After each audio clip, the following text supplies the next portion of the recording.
Hello. Welcome. Hello, my creative friends, and welcome to the Screenwriting Show. We're testing out the whole music thing. We're trying to figure out what's happening with questions and comments, and see if the new sort of stream method works effectively and correctly. So if you're here, please pop on and say hello. Let me see who's all here. I have to check this out. As you know from hello Vazio, hello Hunter, hello Shane. As you may know from previous episodes, what we're basically doing over these first sort of 4 weeks or so is let me see if I can mute this on my end here. All right, you guys still hearing me correctly? Yes, okay. What we're basically doing these first 4 weeks is I'm trying to figure out the live stream thing so that when we start to do actual proper episodes of this thing, the deep dive episodes that this show will eventually become, I'll have everything sort of sorted out. So if you've been watching the first 3 episodes of this, the challenge that we had was basically that we got started and I was unable to make the live stream thing work. Now it does work. Now we're sort of set up. Tried playing out some music there. Not sure. I don't know if that's ultimately going to be the theme song. That's some royalty-free music that I found on the internet, which I like, but I would love to do a custom theme. I haven't quite worked that out. Haven't gotten that quite there yet. But eventually what we're going to do is have this be, my goal is to make this something of the ultimate screenwriting show. So we're basically each week going to do a deep dive into a different facet of screenwriting. Eventually I want to do questions and answers afterwards, and then we will possibly go over some of your content, review things, spotlight writers along the way, possibly get into interviews with industry professionals, and give you news and updates and all that kind of stuff on how this is going. Now, in order for this show to become sort of fully what I hope and imagine it to become eventually, we will need a team of people to help me out. At the moment, it's mostly just me doing this. So I appreciate you bearing with me. Looks like we have a smaller crowd than previously. So those of you who are here live, thank you so much for joining me live. Obviously, you are the ones that I can interact with. So we will have hopefully a good show here. So if you have questions, you have problems, you have issues, don't hesitate to let me know. If you don't know anything about me, if this is your first time here, as Debbie's the first time here, look what I have here on this screen. Here, I'll cut to this. Look at that. There's a comment. Those are the comments so far in the comment feed. So we're going to be able to look at the comments, pop them up on screen. We can talk to you, single you out. So we will answer Hunter's question shortly. I wanted to point out that Debbie says first time live. Howdy writers. Hello, Debbie. For those who don't know me, don't know what I'm about, don't know what this is all about. My name is Jeff. I am, or at least started out being an independent producer who was looking for material to produce. This was back in 1999 when I started looking for screenplays to produce as a follow-up to a little indie feature that my friend and I attempted to make, which we had to abandon after 7 years because it was no longer good and relevant. And I started looking for screenplays and I just couldn't find anything. So I knowing how hard writing is, at that point I'd probably written 15 or 18 scripts myself. First drafts anyway. I knew how challenging it can be to write screenplays, so I vowed to read everything that everybody had written along the way, and quickly found that people just didn't know the basics. And so I started trying to teach writing, try to teach screenwriting from the producer's perspective.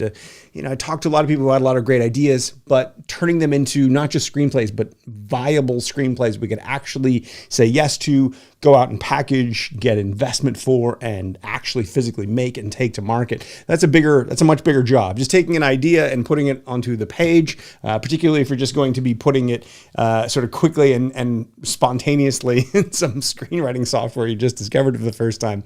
That's pretty easy. That's something that doesn't cost anything and that people can just sort of slap together. But to then take that script and actually go out and turn it into a movie is a much bigger challenge. There's a lot of things to consider that writers often just don't consider. And so I started teaching screenwriting from the producer's perspective, with the intention of finding and developing emerging talent that ultimately I could maybe make films with at some point. I got further and further down that road and found that writers just don't sort of go all the way and don't persist. They learn formulas, they learn maybe advice from people who don't really know what they're talking about too much, and so they languish and spin in circles. And I've kind of taken it upon myself to try to solve that and try to fix that and help writers go from unproduced to produced. So that's sort of the game that I started playing here, that I tried to get into. I've been doing this for a very long time now. I reverse engineered the complete process. I created a step-by-step way to go through from idea to not just a screenplay, but a viable production-ready screenplay that producers can say yes to. Test it, vet it, make sure that it's right, and then find and connect with your project's ideal producer. Built this entire thing and have still struggled to see writers actually want to embrace it and go all the way with it. So what I'm doing with this show is trying to sort of take all the ideas and knowledge and skills and insights and practical advice and help that I can give you and just sort of put it out there for as many writers to absorb and take on board as possible. And then the idea being that, here, I'll take your names off the screen so as not to embarrass you. We're going to learn how to do these things right.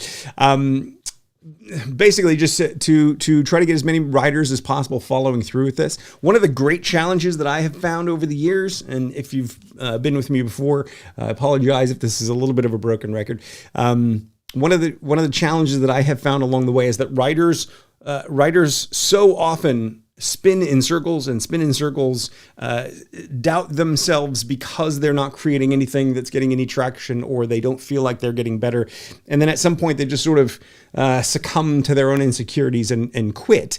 And what I found is that writers quit before they actually develop all the skills they need to actually do the job, to do the work at a professional level. So, for example, if you just said, I have an idea for a movie, and you jump on board and you read a couple of books or you do a couple of courses, and then you spit out a screenplay, and then you don't get any traction with that, well, screenwriting is a very nuanced craft. So if your first attempt isn't marketable, that's really not any big surprise. But if that deflates you so much that you then won't take the lessons from it and work on your second project or continue to develop and continue to move forward, then what's going to happen is you're going to quit. You're going to go, oh, this is all too hard. You have to know somebody. You have to be related to somebody in order to get noticed. And you'll quit. And the challenge that I've had along the way is that I have seen literally thousands of writers quit before they develop the skills they need to actually do the thing. So this is not something I know how to fix. If you have any ideas or suggestions, please tell me.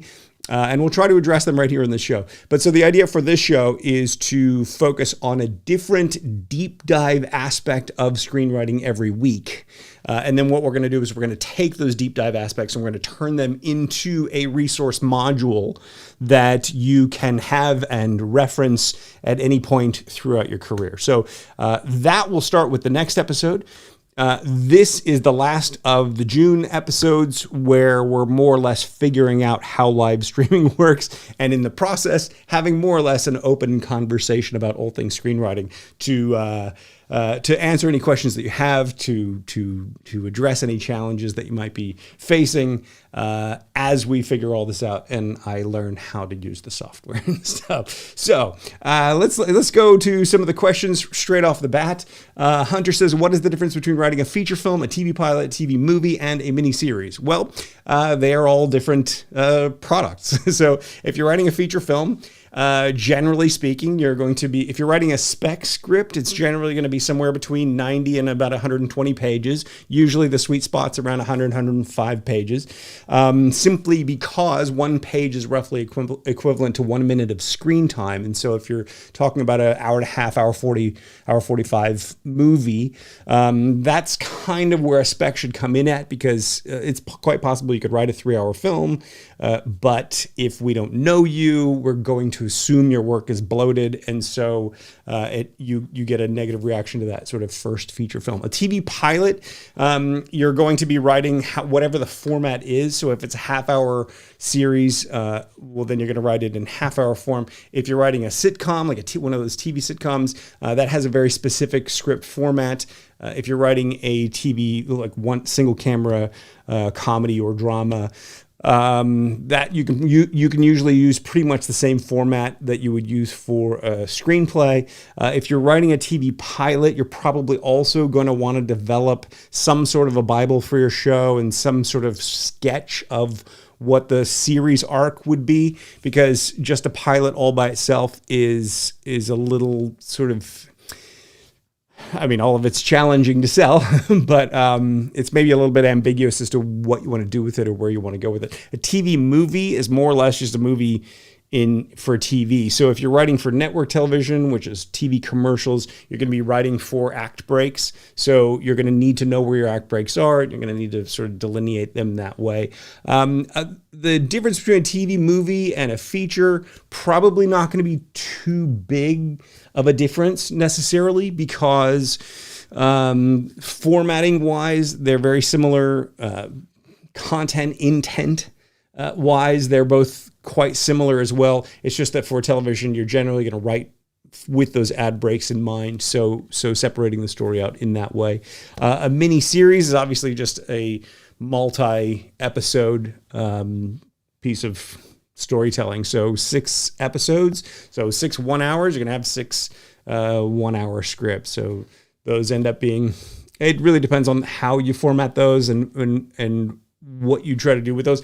I don't specifically focus on TV too much, in part because when I started teaching screenwriting, one of the things that I noticed was that, especially in Australia at the time that I started teaching, I found that there was this huge focus, and still is, on making short films, because everybody wanted to make short films as a way to showcase your abilities and what have you. So there's a huge sort of short film community, I guess, in Australia and around the world for that matter. And one of the things I always found was that it was very easy to capture and hold somebody's attention for 5 or 7 minutes.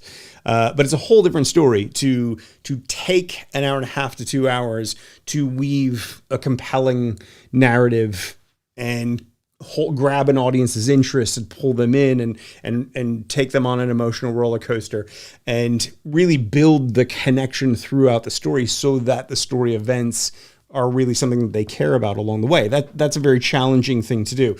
Separating that into episodes, again, is a little bit different. So if you're telling 1 hour stories, like a 1 hour episode TV show, that's going to be 45 minutes to 50 minutes, usually to allow for ad breaks if it's network TV anyway. Usually done in sort of a 4-act or sort of a 4-act with teaser tag. So you're basically working to the commercial breaks. If you imagine an hour broken into 4 sections, and then you have a sort of little thing at the beginning, a little thing at the end. But telling a story in that 1 hour form is different as well. TV often is going to have A, B, and C storylines. You're going to have sort of different threads going through. So in a way, if you have a 45-minute story and you have A, B, C storylines, that's 3 storylines in a 45-minute frame. So divide 45 by 3 and you get 15. So each of the stories is really only 15 minutes of content. So it's a little bit more short film-esque, and not necessarily weaving a dramatic story over the course of an hour and a half to 2 hours. So one of the reasons I focus on feature film is because telling that full self-contained story teaches you skills and builds muscles that can be applicable to any of the other forms, but are ultimately helping you develop sort of the core storytelling, screenwriting skill that will serve you throughout. So, if I haven't answered your question, Hunter, go ahead and follow up with me and let me know more specifically what you want to know when you're talking about the difference. Because is it just whenever we're writing, as a writer, you want to be thinking about your audience. What's the story you're telling? Why are you telling it? What's the reaction you want the audience to have? What journey do you want to take the audience on? Each of those is a different experience. So if you think about a feature-length movie, that movie is an audience sitting in a darkened theater for an hour and a half to 2 hours and being transported on a journey through your story, through the ups and downs, and it should all at the end feel very cohesive and self-contained.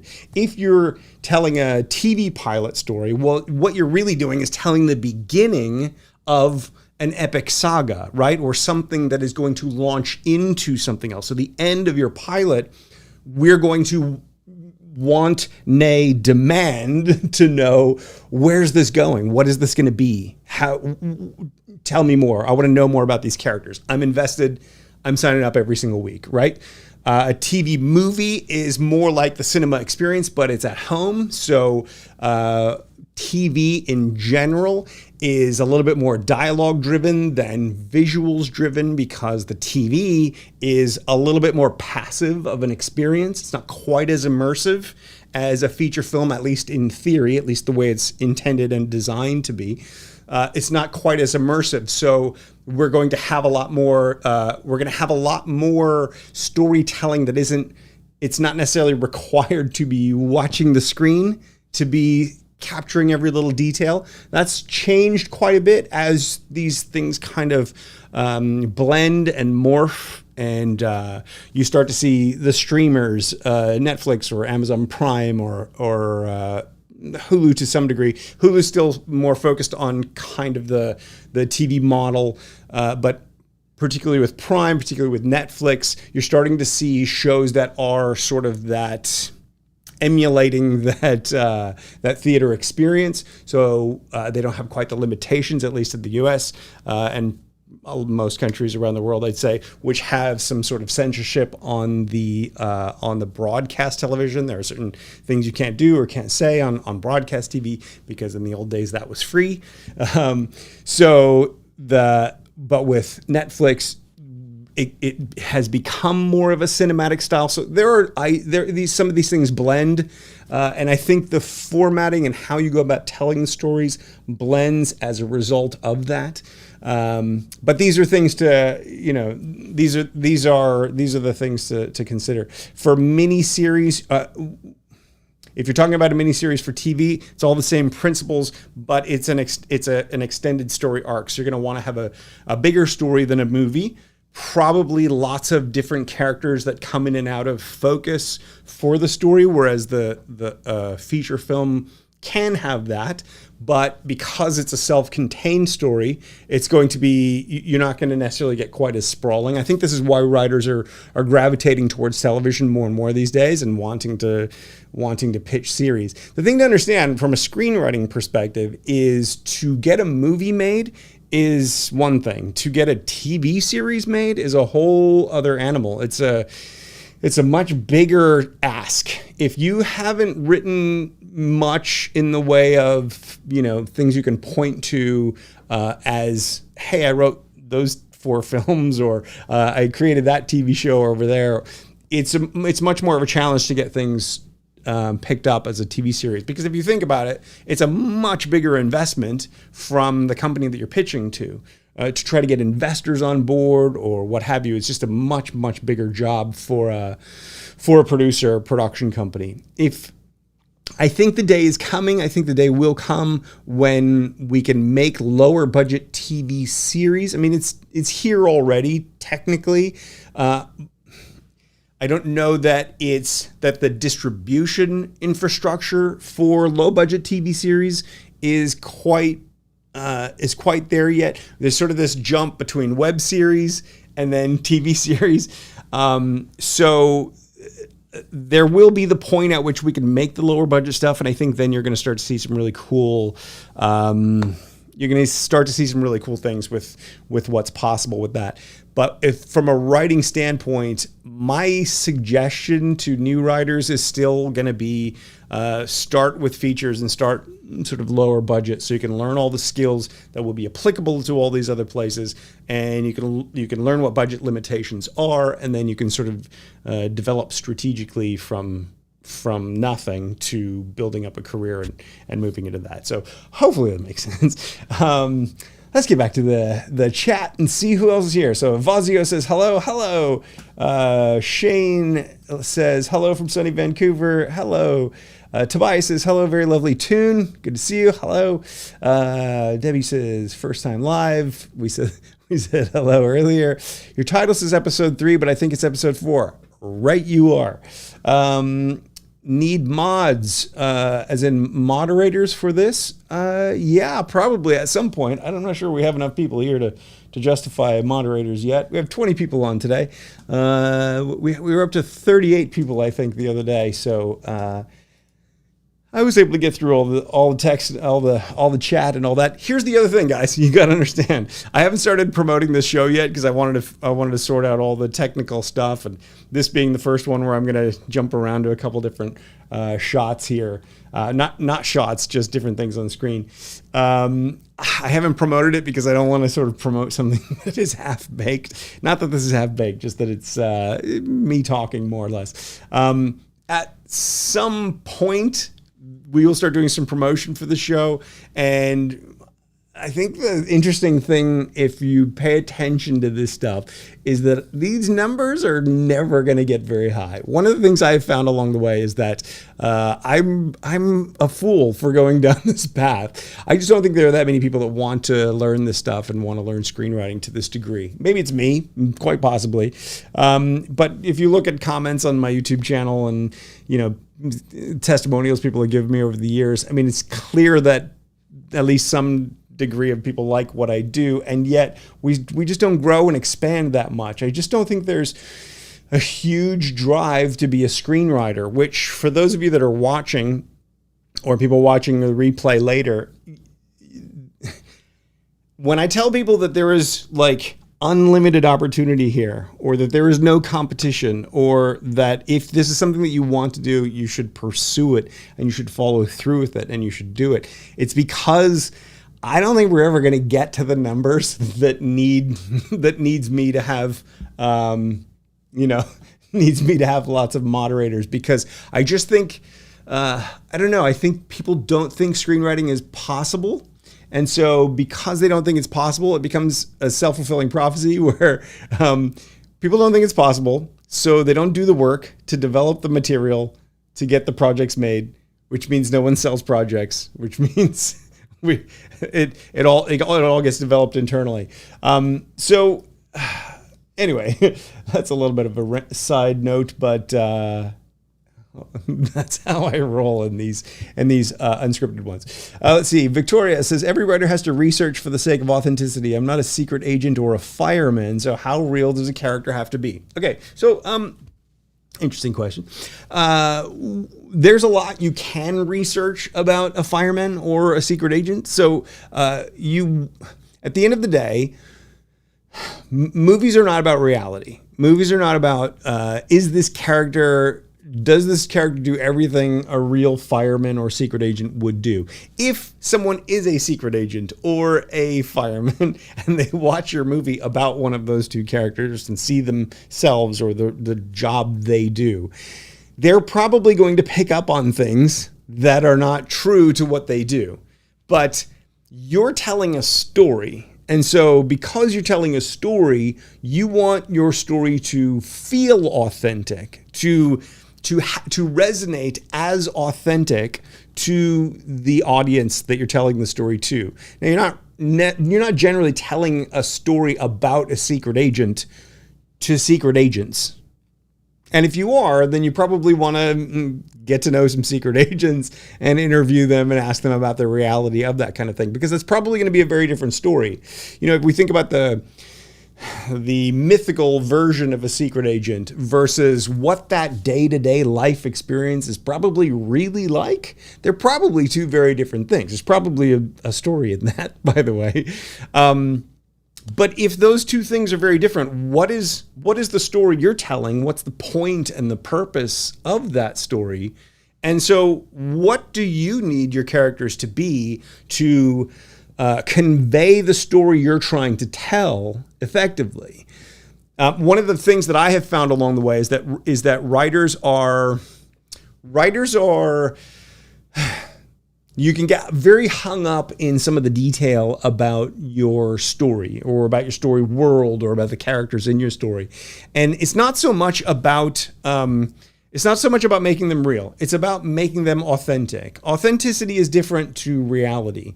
If you are a fireman and your job, and by the way, I know nothing about firemen. Anyone who's a fireman will know that from what I'm about to say. But let's say you wake up in the morning from your bunk bed, you put on your fireman outfit, you go to the pole, you slide down the pole, and then you jump in the fire truck and you ring the little bell and you go, right? That's what I think of as being a fireman, right? If you're telling a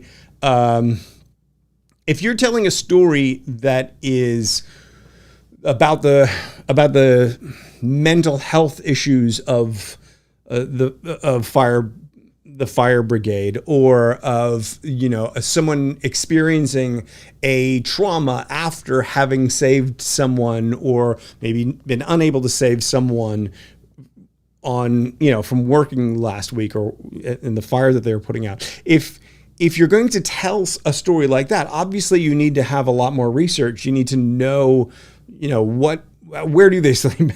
How does that ritual go? When the fire bell goes off, what is the routine that we get into? And not just to know what to write, as in how to do it, or what the order of events should be to seem authentic, but because if you know what they do, you can understand why they do that. And if you understand why they do that, it goes to some of the character motivations behind it. When a character feels inauthentic to us, it's because we, the audience, are watching the story. We are immersing into, we're going there. There's this idea called the suspension of disbelief, which is when you watch a movie, you know it's not real. You know these are actors. You know there's a camera and lights and dolly track and all that stuff. You know these things. But you are going to suspend this disbelief. I disbelieve what I'm watching right now. This is not real. I'm going to suspend that for a moment to immerse into the narrative story that the filmmaker is telling me. Well, if I do that, and then the character, the fireman or the secret agent or whomever, does something that I think, why would they do that? That would, if it's a secret agent, that would expose them. They would no longer be a secret agent. They did something that didn't make any sense. Or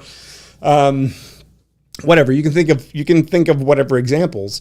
Or the fireman does something in a very, 2-year-old mind, imagining how firemen go off to the fires each day.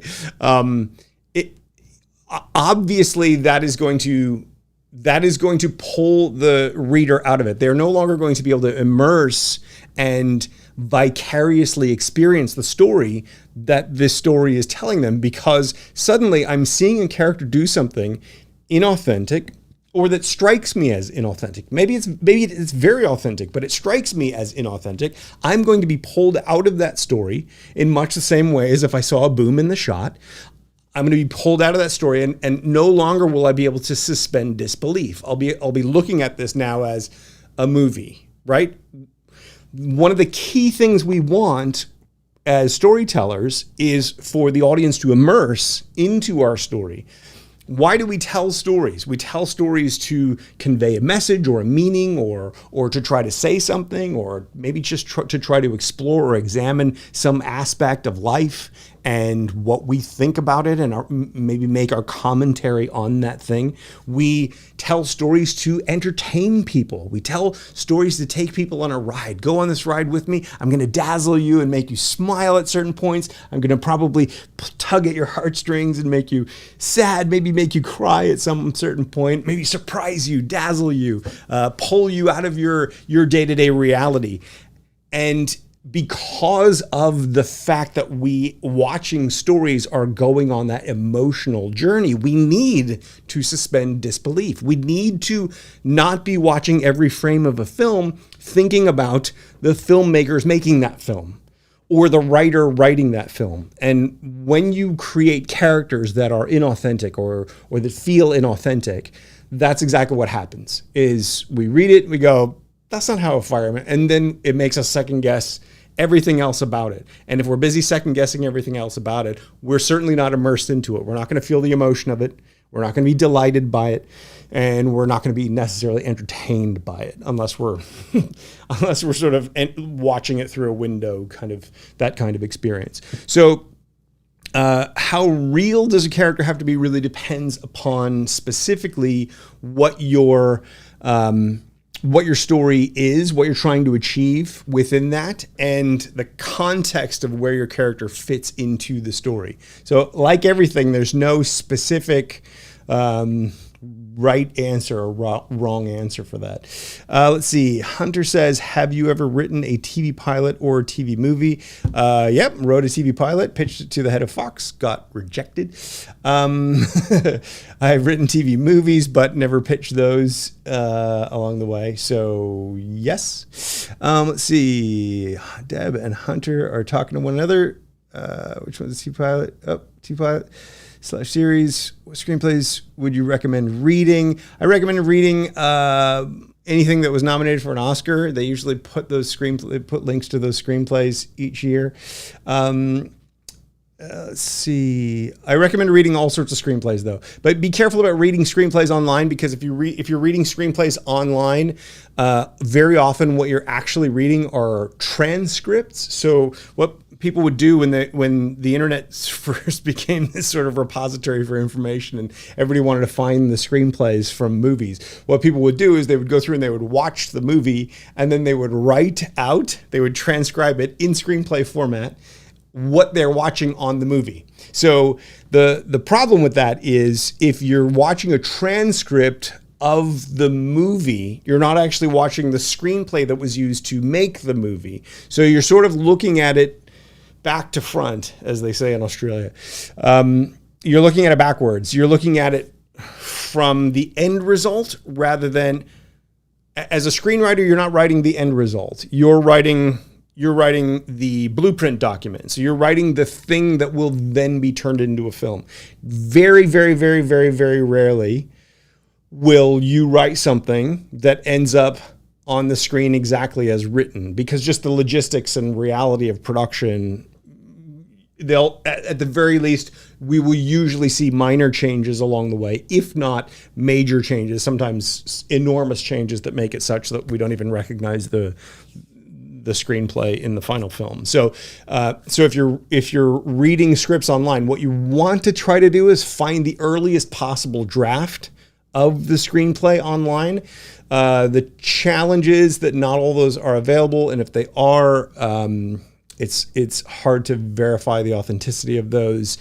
And so you want to read the earliest draft possible, because that's the kind of thing that you're going to be writing if you're going to be trying to write on spec to get it bought and sold. So read as much as you can. Get your head familiar with the screenplay format. The screenplay format is a very unique format. It's not nothing. It's the screenplay format is, if you start reading scripts, if you've read enough scripts, I've read about myself somewhere on the order of 7,000 screenplays that were submitted to my company for consideration. That's out of about 30,000 total submissions. I was like, well, let's see what that one looks like. Maybe there. And then the script would come in. And nope. But I would read about 7,000 of those screenplays. And as you read them and you get really familiar with the format, you start to see the movie as you're reading the script. And that's kind of the way the screenplays are designed to be written. So that when we read it, 1 page equals roughly 1 minute. It should take you about 1 minute to read that page. So if you read a 90-page screenplay, it should take you about an hour and a half to read it. You'll get a real good sense of the pacing and the flow of the movie. You'll get a sense of where the problem areas are. If you become really good at story structure or understanding sort of the mechanics of movies and movie making, you get a sense of, well, it's really kind of top heavy here, right? Or it starts really strong, but then it's got really sort of dull and empty in the middle. There's a little bit of a blip at the end, but really it didn't make up for that, just sag in the middle. You'll feel those things the more screenplays you read. And so, you get to the point where when you read scripts that come in from other writers, maybe people in your writing group or submissions, if you're working for a production company, you start really getting a sixth sense for if the story's working, if it's not working, how you might have to go about changing it, how big a change that would have to be, and if it's too big a change, then you're going to sort of pass on the project, which is what would often happen with me. So I don't have any specific named screenplays that I would recommend. The reason I always suggest the Oscar nominees each year is because, they're generally going to be a cut above. That said, not always. Sometimes you read it and you'll be like, that got nominated for an Oscar, did it? I like the movie, but the script, okay. But often the Oscar nominees for best screenplay have nothing to do with the screenplay. And in fact, that's one of my pet peeves is like, we don't nominate and vote for Oscar winners for best screenplay or best adapted screenplay based on the screenplay. You're actually basing it. The Academy's voting based on the film. They're not sending the script out to everyone. They may try to encourage various degrees that you read the script, but generally speaking, if we watch a movie and we love that movie and we think it had a good story, it'll get nominated for a screenplay possibly. But screenwriting is a very specific skill, and it's not just whether the story was good or whether the dialogue was good or what have you. So let's see. Hunter's talking to Brady. Which screenwriting software or apps do you use? It's up to you. The industry generally uses Final Draft and or Movie Magic Screenwriter. Probably lean more heavily to Final Draft. I'm more of a Movie Magic Screenwriter person myself. However, it is what it is. A lot of people use the freebie stuff. That's certainly fine.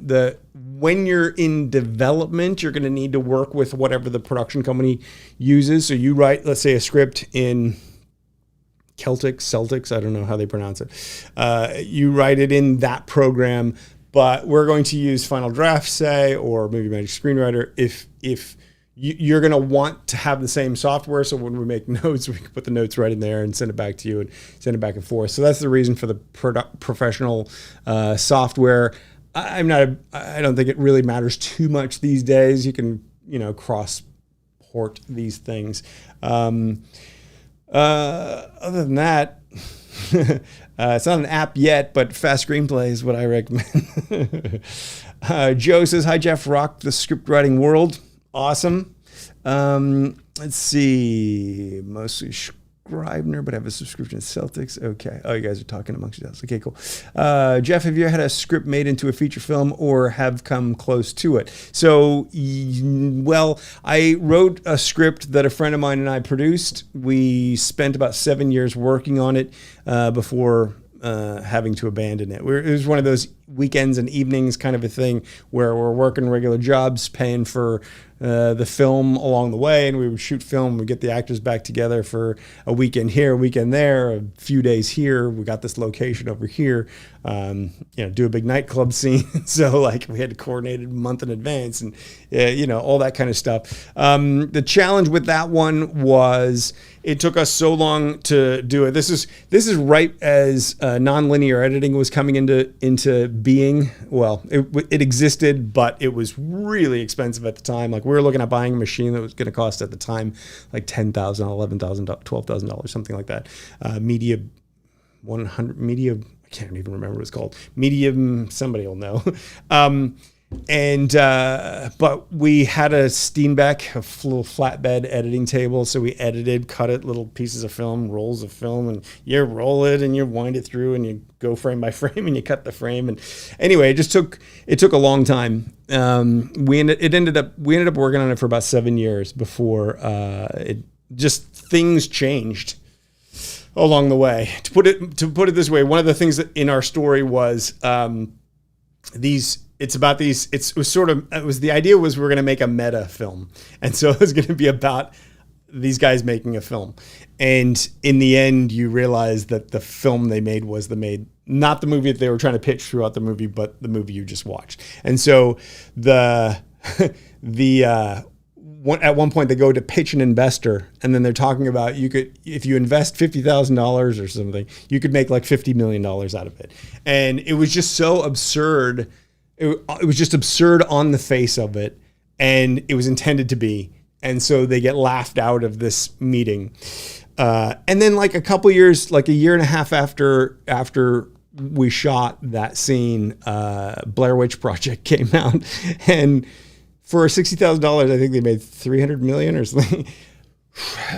So suddenly our scene doesn't make sense the way it was originally supposed to be. And so it was just things like that. And the longer you take with something, the more dated everything gets. And then at some point it looks like you're making a period piece, but it's not period enough to be a period piece. And it just, and the whole thing just wasn't even that good to begin with. It was something that I intended us to just make, get out there, use as a calling card, have other projects that other writers had submitted to me that we could have as a follow-up project that we could say, hey, if you like this, we made this with no money. We know that you're probably not going to want to distribute this, but we have these other projects. Here's what we did with nothing. Can you give us some money to make one of these? And then I couldn't find any of these projects. Here I am now, 20-something years later. Still can't find these projects. So there's that. I also, I've been hired to rewrite scripts. So I was a jurist in an international film festival in Kuala Lumpur, and I met a bunch of people there. And I met a producer who had a Chinese, super famous, up and coming, hot young director who had written a script that they wanted to try to get money for, and make it as an English language script. So they came to me to rewrite it. So I did a whole rewrite for it. They ended up getting half their budget, but couldn't get the other half of the budget. This happens all the time where you'll work on something, even get paid for things, and then it just doesn't happen. Like the logistics of my side of it, because I'm not approaching this from, in case you're not aware, I'm not approaching this from the writer's perspective. I've written a lot. I've probably written 15 or 20 scripts over the years. Not saying they're all sellable or viable or anything like that, but I've done enough writing to know where you guys are coming from. I've worked with a lot of writers over the years, but I'm teaching from the producer's perspective. My goal is to build an indie film studio where we make multiple films each year, and I need to build the machine that's going to feed that, not with formulaic material, but with deeply original material, something the writers have something to say, so that we can create legitimately viable content and build a mechanism that audiences really love. So I wrote a pilot script and got one of the producers of the X-Files was on the project with us, and we pitched to the head of Fox or we were going to pitch it to the head of Fox. We ended up pitching it to one level down, and they were not interested in our project. So I nearly sold a TV show, but didn't. Well, I don't know if I nearly sold. Obviously, didn't nearly sell it, but certainly pitched it. I've optioned projects for no money that started in production but didn't go anywhere. I've been around doing this stuff since I was a teenager, so I've had all sorts of little things along the way. It's not as far as coming close to it. Yeah, I suppose. I don't know. Depends. Come close to what, I guess is the question. Tobias says, how many locations should a screenplay have to keep the budget manageable? This So it really depends. Budget is a wide open variable.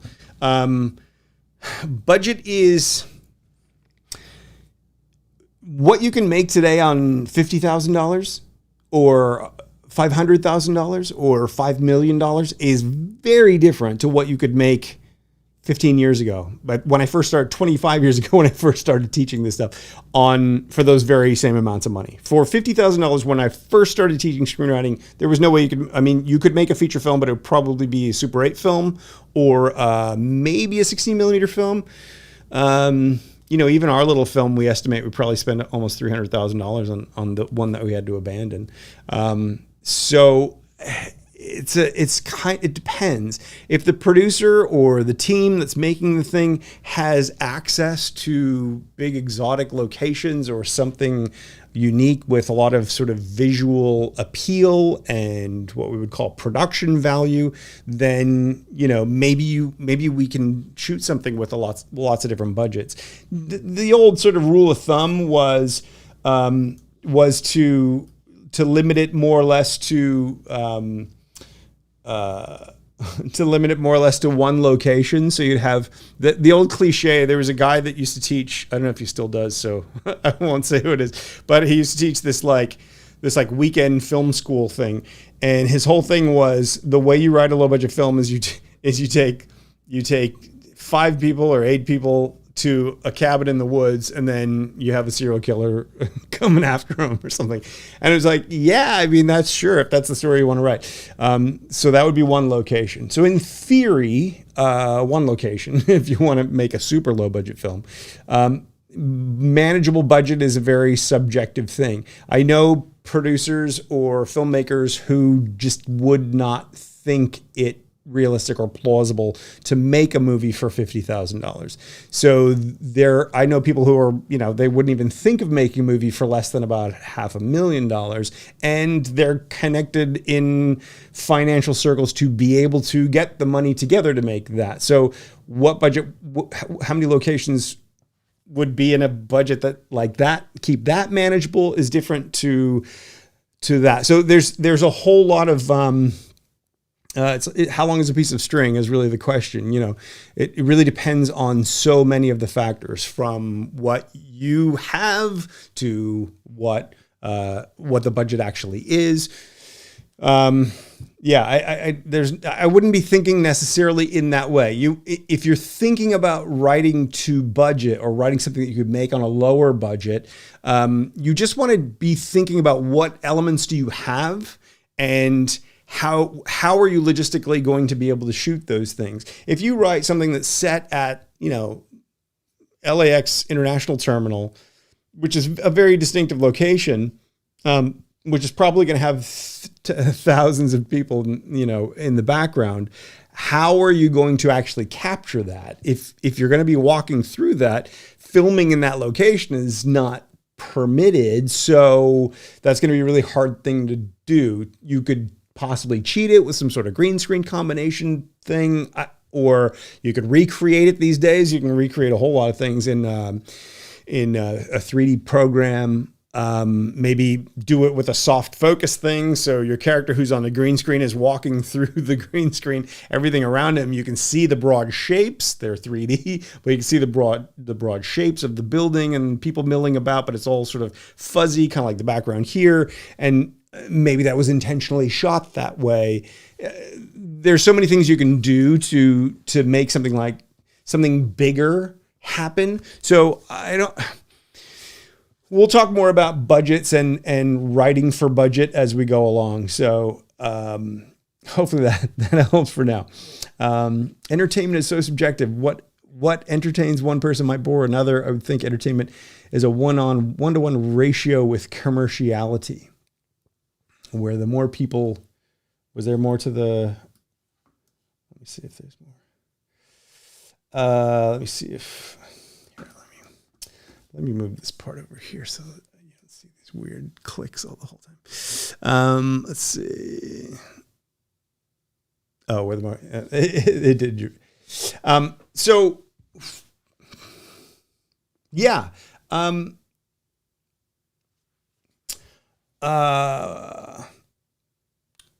And sorry, I got distracted by the technicality of it. Yes. So the, entertainment is indeed subjective, and, you know, I don't know that entertainment and commerciality are the same. So the title that I used for this episode is, actually, what was the title? Are you ready to entertain? So the thinking behind that title is one of the challenges that I have often when I'm reading screenplays from writers submitting material. One of the challenges is that often the writer is so, you can tell by the writing that the writer is so focused on what they're trying to say, what they're trying to get across. They're so focused on the details of the scene that they haven't written it in a way that's designed to entertain the reader.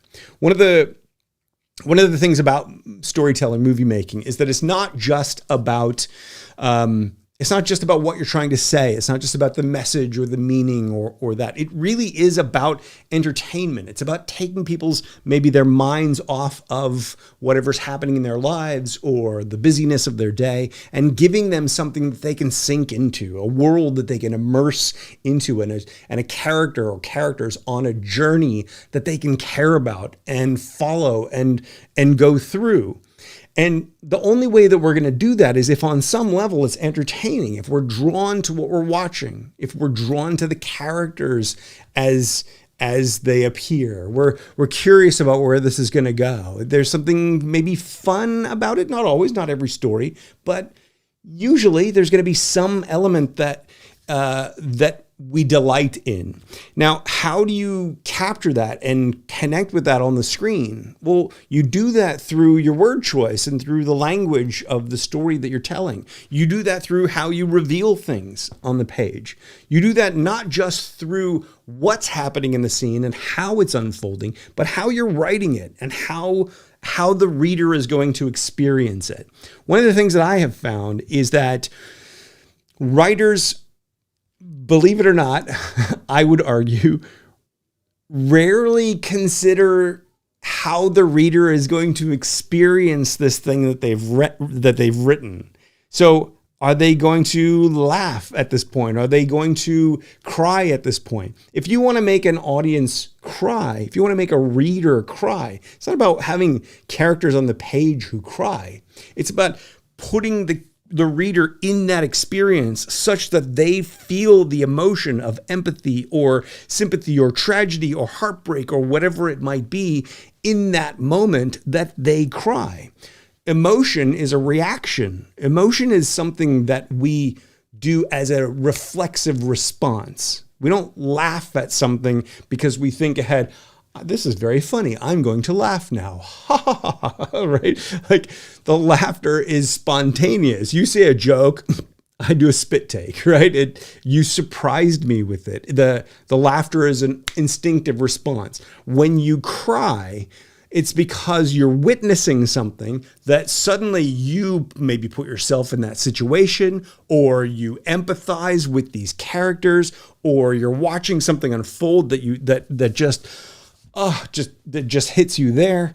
And as a result, you can't help it. You well up with tears. It's one of the secrets to good acting, by the way, is try not to cry. Bring yourself to that emotional place and try not to cry. Because when we try to suppress it, when we try to force the emotion away, that emotion can be even stronger. Why do we try to suppress it in those moments? Because we don't want anybody else to see it. We don't want anyone else to know that we're feeling that thing to such a degree that we have that kind of response. Well, that response, that almost automatic, instinctive, intuitive, emotional response is what the experience is all about. So when you're writing your story, when you think about entertaining an audience, when you think about entertaining your reader, you want to be thinking about, what do I want them to be thinking or feeling? How immersed are they at this point? How can I immerse them even further? What detail can I put on the page that's going to pull them even further into this scene, such that they delight in the experience of it? Maybe it's how you've worded things on the page. There's now a lot of screenwriting, what you're going to read when you read screenplays, a lot of it's just totally utilitarian. Guy walks into the room, that's it. But you can tweak those words so you're not getting too crazy with it. You're not getting over descriptive with it, but you're wording it in such a way that it takes people on a ride rather than just gives them information. If all you're doing in your screenplay is giving the reader information, here's what happens, and then here's what happens, and then here's what happens, it's going to be hard for a reader to get fully immersed into it unless the details of the scene are intrinsically engrossing and fascinating and entertaining. So it's a combination of the two different things. So going back to Shane's point, yes, entertainment is subjective. And if we're thinking about entertainment from a standpoint of movies need to entertain, I don't know that I would say it's a 1-to-1 ratio with commerciality. I think even drama, even a heartfelt tragedy, I think we're still watching that to be entertained. We want to have a different emotional experience, which is where the entertainment comes from. And maybe the word entertainment feels awkward when we're talking about something that is maybe a tragedy or a downer story, an indie film that's, full of pathos and all that. Possibly entertainment isn't necessarily the word that we're thinking of in that moment, but that is what we're trying to do. That is one of the ways that we bring people into the full immersion of our story. So, and then 2, story entertains, the more commercial it is, meaning it casts the widest net in the marketplace. Yes. Did I talk around whatever brought that there? Okay. What did you think of Rise of the Skywalker? Which one was that? Was that the last one or the second one? By the way, you guys made me very self-conscious last week when you said I didn't drink anything the entire time, so I'm going to take a couple of sips of water. Rise of the Skywalker. I can't remember. Is it the third? Is it the last one or the? Anyway, it doesn't really matter what I think. I generally liked this last trilogy of Star Wars stuff. It's not necessarily the most original thing in the world. There's a lot of original ideas in there. There's a lot of really cool stuff that we hadn't seen before in there. It was it was playing on nostalgia and all that stuff, but it was also telling what I found to be an entertaining story. I think the challenge with something like the Star Wars movies is, and I don't want to go too far into what I thought about this movie or that movie, but I think that with a challenge when you have something like Star Wars, which is just such a monumentally iconic, actually I would just go ahead and say the most iconic film franchise in history. The first 3 were like this crazy successful trilogy. To make follow-up projects that build on that and expand that narrative, that's it. You're never going to please everybody. I do think that the whole thing that sort of comes from out of nowhere at the end of the third one. Now that I'm talking about it, yeah, they did what's the word for it? Deus Ex Machina, I think it's called, where something comes out at the very last minute and just saves the day. From the old Greek from the old Greek theatrical traditions where you would just have a god, one of the Greek gods would come down and just save the day. It was called a Deus Ex Machina, I think it's called what it's called. And it very much felt like that. Like you were like, wait, if this is where the story was going to end, we did not do a whole lot of setting up of this. I think you pulled this out of your butt, and so I think that's why it got a lot of hate. But I've still found it entertaining. And I was along for the ride, and I think there's something to be said for big popcorn movies like that. I think we should aspire higher, especially as screenwriters. But there is something to be said for just what's going to be the most entertaining, what's going to be the most dazzling, because when you're talking about, here's the thing, when you're talking about making a studio film with a budget of, in the hundreds of millions of dollars, and it's going to have an equally large, if not larger, marketing budget, you're spending so much money on these kinds of movies, the big studio tentpole movies, the Marvel movies and all that stuff. You're spending so much money on that you have to sell so many tickets and so make so much money on the back end to recoup that investment, that you have to make entertainment that is as generally pleasing to as many people as possible in order to sell enough tickets to make that back. This is one of the fundamental problems with, the industry the way it is today. Everything is so focused on those huge budgets that you can't make little personal films, and if you make a little personal film on a big enough budget, it's not going to recoup its money. So the little personal films the budgets get squashed, which limits the kind of story you can tell. And you get small enough, and now only Netflix or the streaming services are going to pay to make those kinds of things. Because you don't have to sell as many tickets for a smaller budget project. You can get more experimental, you can get more authentic, you can get more creative, you can get more original. The big studio blockbuster projects that there's all this money spent, it becomes very, very hard to. The reason these companies are so risk averse, they don't want to spend $200 million on something that doesn't have a built-in audience, that doesn't tell a familiar story in some sort of dazzling way that will be spectacle type entertainment for the maximum number of people. You got to understand, you got to respect that. Like, if you understand the business side of things, if you understand how you go about putting a project together, if you understand how many people are involved for these super visual effects heavy films, there's like hundreds, sometimes thousands of people on the visual effects side that are making all these little details work. You can't do some obscure little indie film and hire those kind of people, right? So then you would hire less people for a little obscure indie film, and then it's going to change the effects you can do. It's going to change the number of effects and how much time you can spend on those effects. And so it really all changes. I don't think there's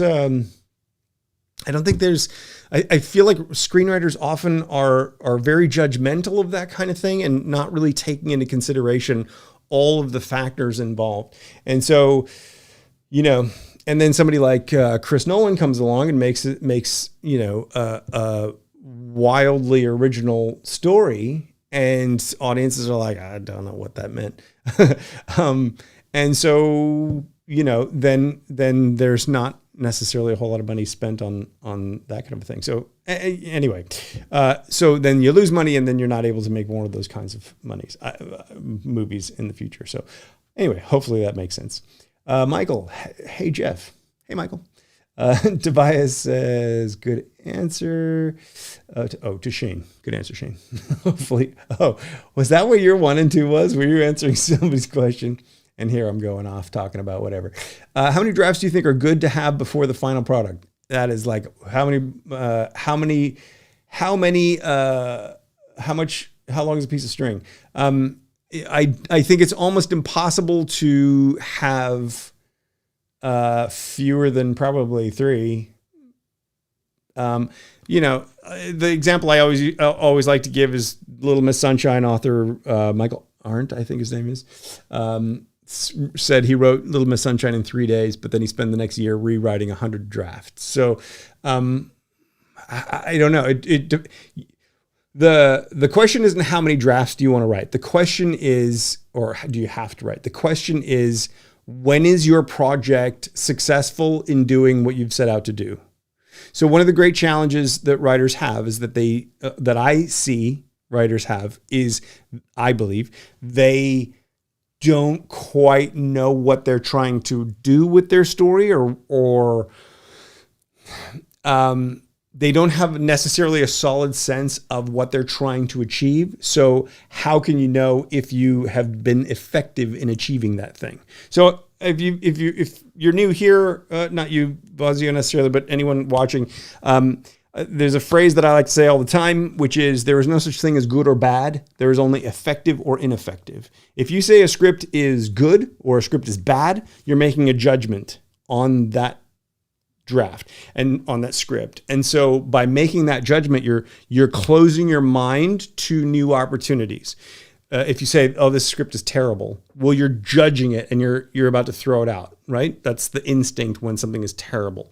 If instead you say it's effective or ineffective, if you go, this script is just very ineffective, right? If you just start using that euphemism for bad, what's going to happen is your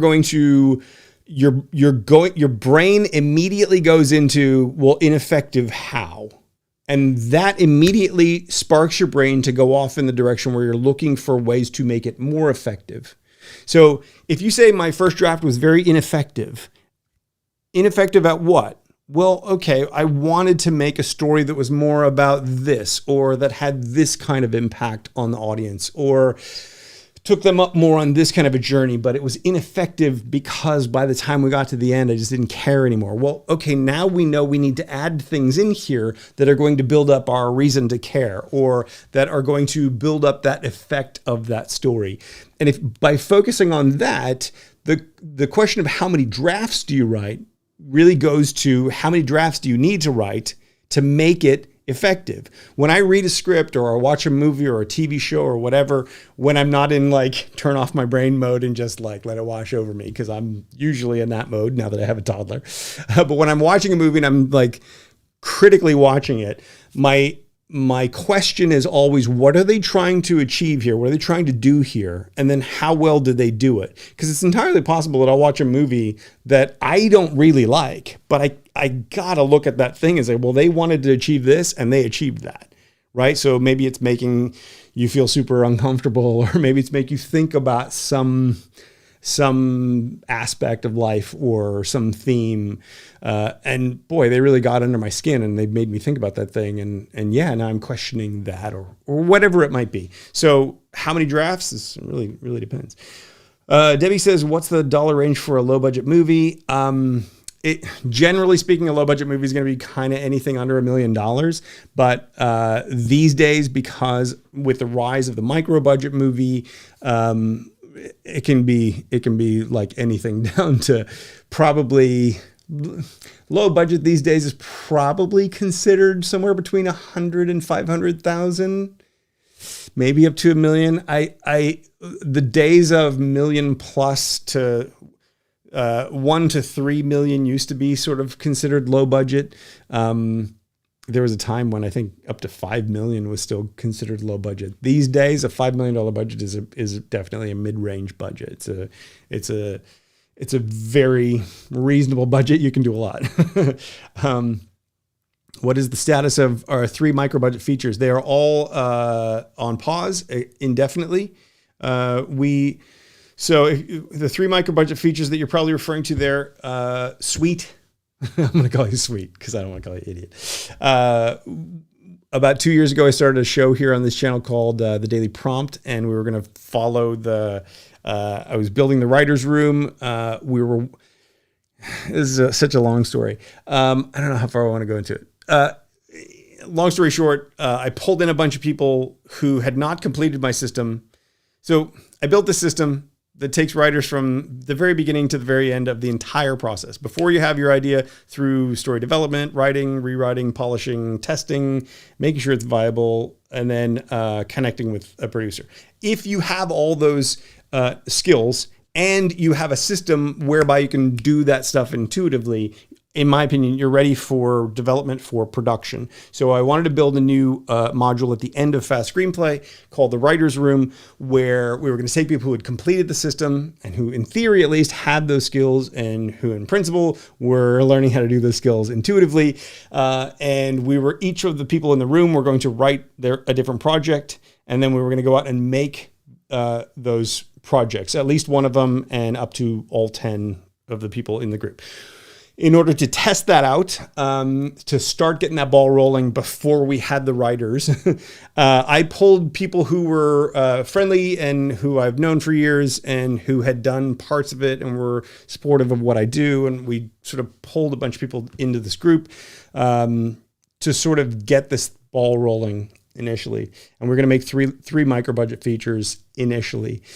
What I found was that trying to develop with the writers who had sort of stopped at various points along the way, nobody had actually done the system as instructed, and those who had did not then loop back through and develop the skill of doing that stuff intuitively, which is what Fast Screenplay is about. Fast Screenplay is not about every single time you have a new project, you go through this year-long process. You learn the process over the course of a year, but the idea is to make it so rapid and so intuitive that you're writing, going from idea to viable content in about 3 months. That's the idea. It takes a while to learn it, but once you have it, then it's about going through it quicker.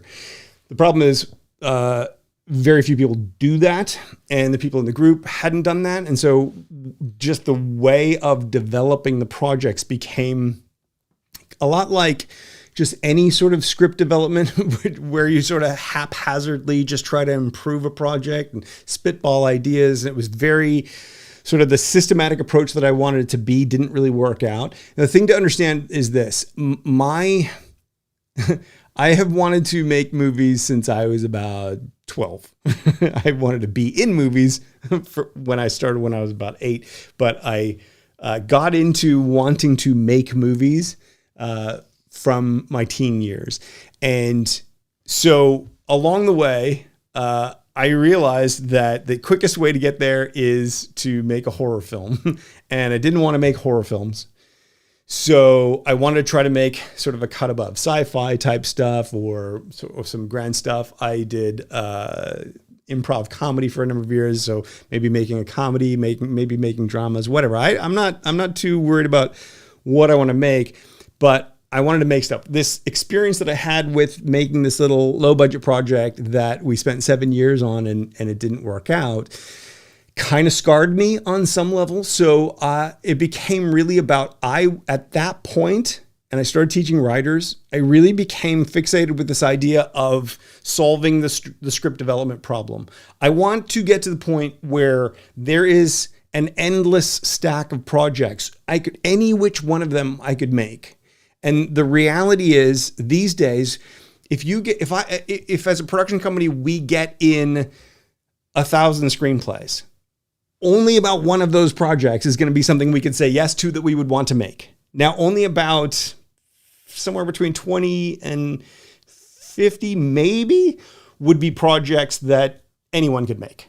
So the rest of them are stuff that there's some good ideas in there. There's some good writing in there. There's some great people behind these scripts. I don't want to turn people off. I've been told I'm negative, and this is not a negative thing. It's just writers are not writing stuff that producers can actually go out and make. And so that really, really frustrates me, knowing how much time and energy goes into developing projects. So to me, I got much more passionate along the way about building the mechanism than about making the movies.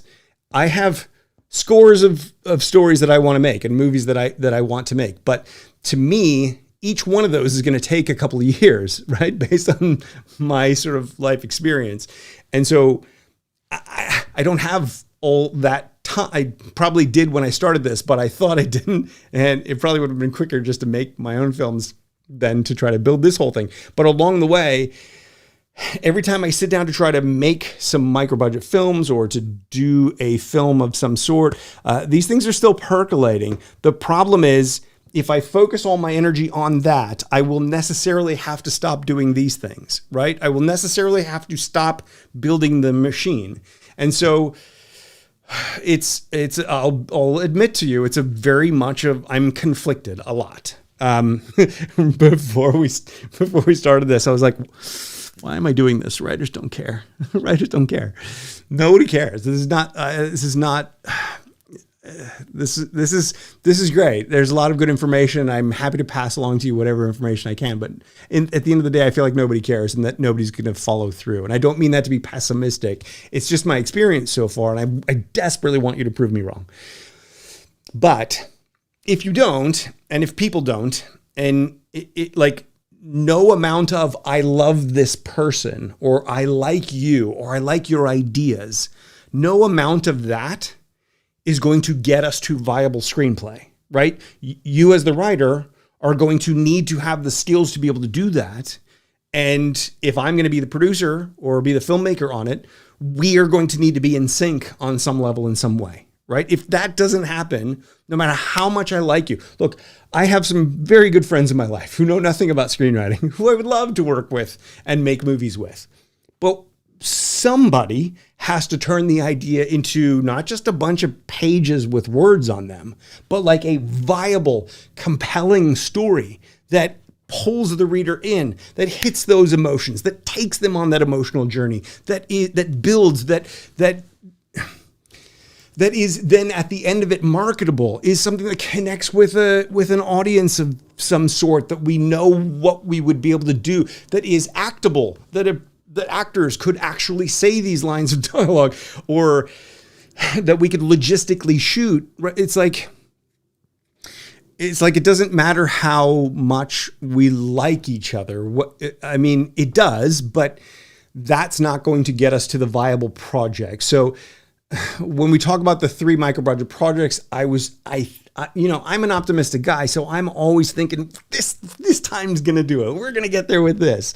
And so then when it doesn't, it's like, do I focus on making the 3 micro budget projects, or do I focus instead on really building, finalizing, nailing down the engine that will not just serve these 3 projects, but serve the bigger goal of the indie film studio?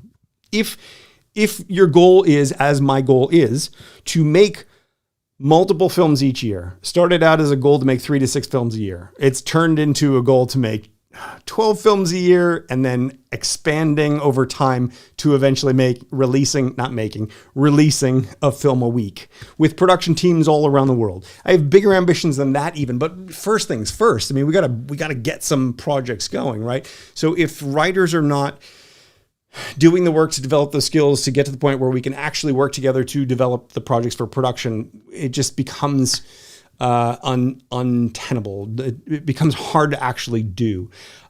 I don't know the solution to that. This attempt here is another attempt of mine to try to fill that gap and to solve that problem, to get back to being in a position to making those projects.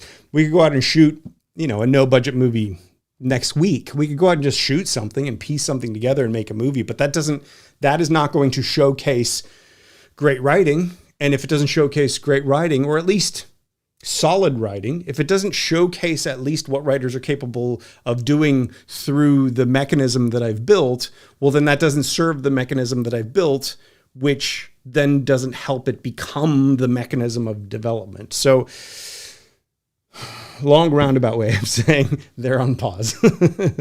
Tobias says, is it true that the diversity of a lead character, a female lead, etc., is more likely to get your screenplay sold or picked up? These things are changing tastes. They fluctuate.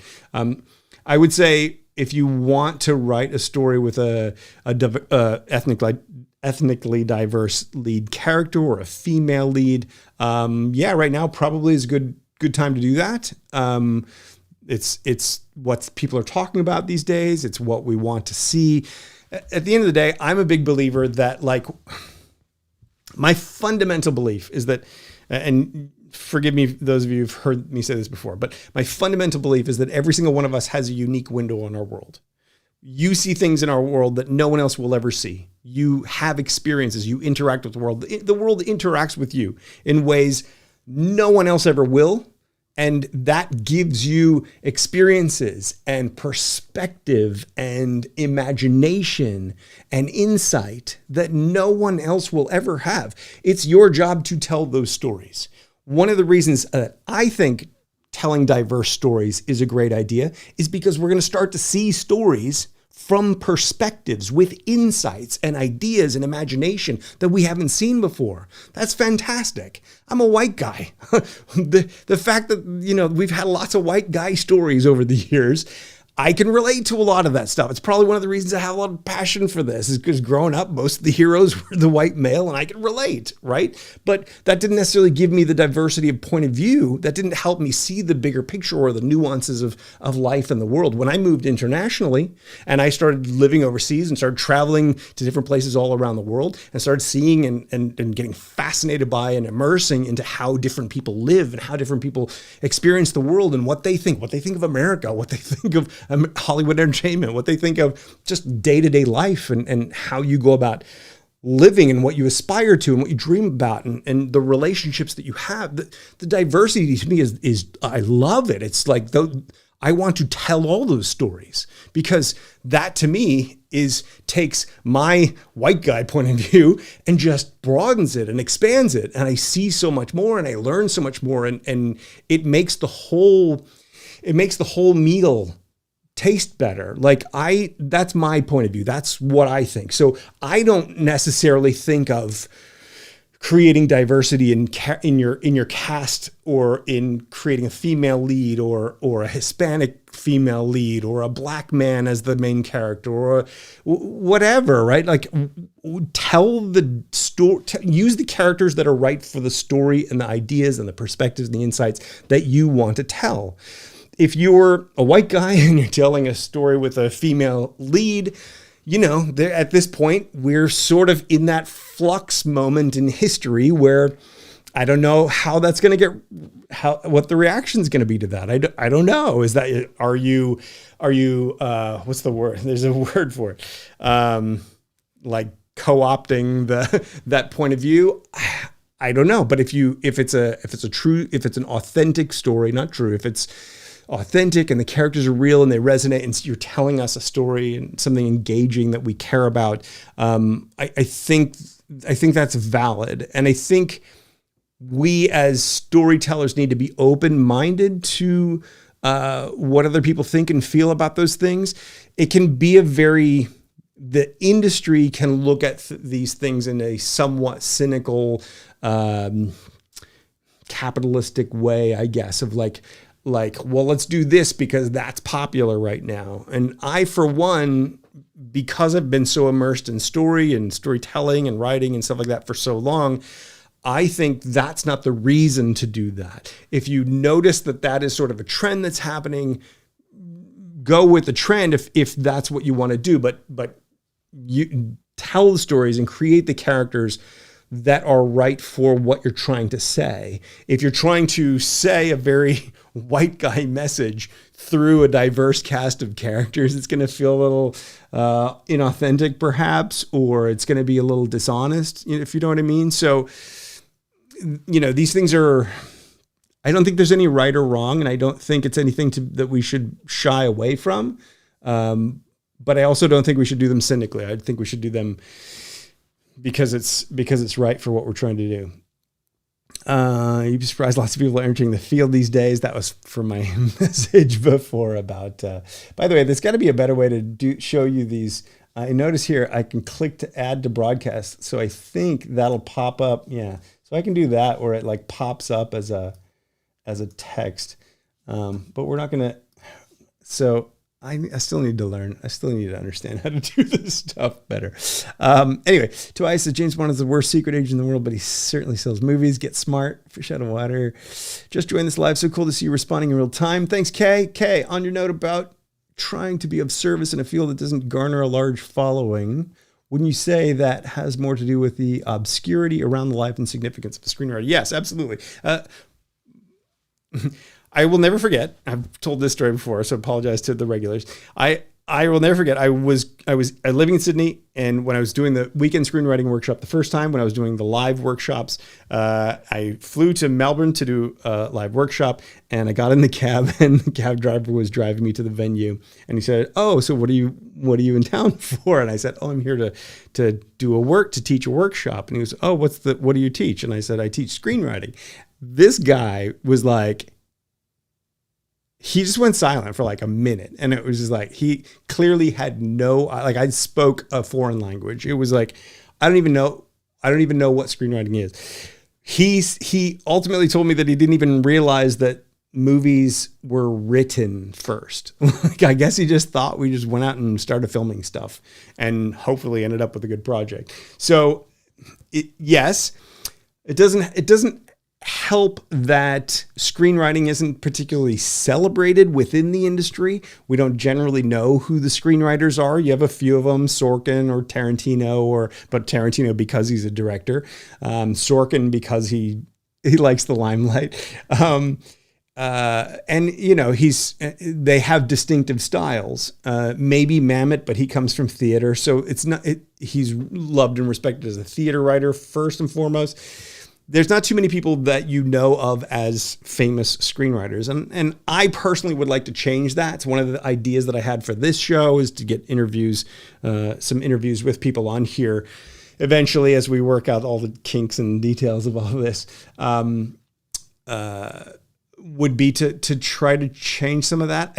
I think the nature of the beast is that screenwriting is always going to be a little obscure of a job, because the screenwriter is writing for the production process. You need to write something that ultimately could, word for word, be part of and maintained as the audience experience. But ultimately, it's other people. It's the director and the cinematographer and the actors and the art department and the lighting people and the costume design and the props and it's visual effects. All those people are going to be the ones that are creating the things that the audience is actually looking at. With a novel, the audience is actually looking at your words, right? With the screenplay, nobody's looking at your words. At best, they'll hear some words as they're spoken as dialogue. They're not going to see your description of a scene. They're going to see the director's imagining of the scene, or the cinematographer's lighting of the scene, or the camera person's angle of the scene. This is a tricky thing, because what's the writers and what's the directors or the cinematographers or the actors' moment, or those things all get blurred. And the reason they get blurred is because this is a collaborative medium. This is not screenwriters, because it's in your mind and you're spending so much time with it and trying to figure it all out and nail it and get it just right. Because of that, it's natural to imagine that I am the creator of this movie, right? And it's like your thing and it needs to be this way. But at the end of the day, it's a collaboration. There's a team. And just because you're writing a spec on your own, if that ever it does become a movie, you are one of a number of teammates who have made the movie. So I think for this reason, it's very easy on the set. Actor can't say your line of dialogue, so they improvise something. Well, guess what? No, you didn't write that. But guess what? You still get credit for writing it. So if they said something amazing, or that moment was spontaneous that just came up improvisationally in the shooting of it, you still get credit for that as a screenwriter. The story overall and how the ebbs and flows happen, and if you can write well, if the general, I don't want to say that there's not good writing out there, but if more of the writing that's out there was of a higher caliber. And just generally speaking, it was like, oh, this writing is written by a master of this craft. If everything that people read was at that level, I think screenwriters would have a higher esteem in the industry. It's because it's so easy to just grab some screenwriting software and pump out 100 pages that look like a screenplay and start sending it out there. There's so many people sending out so much stuff that's just like, no, what are you doing? Because of that, there's I can't tell if I'm still on. Am I still on? I can't, on my screen, I'm, all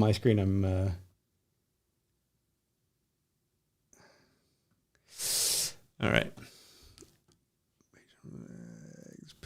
Let's see, hang on.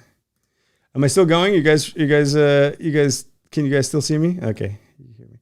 Yeah. This happened on one of my other streams as well, where it was like, all of a sudden it just, on my page, it stopped going, and I thought I'd stop. Anyway, yes. So, let's see. Anyway, bottom line is, I think it's both sides of the equation, for that. Wes Anderson creates characters that don't really exist in the real world, but we go there with him because we want to live in that unique, meticulous, artificial world for a while. Great point. Giampiero Pellino. I hope I'm pronounced that correctly, and I apologize if not.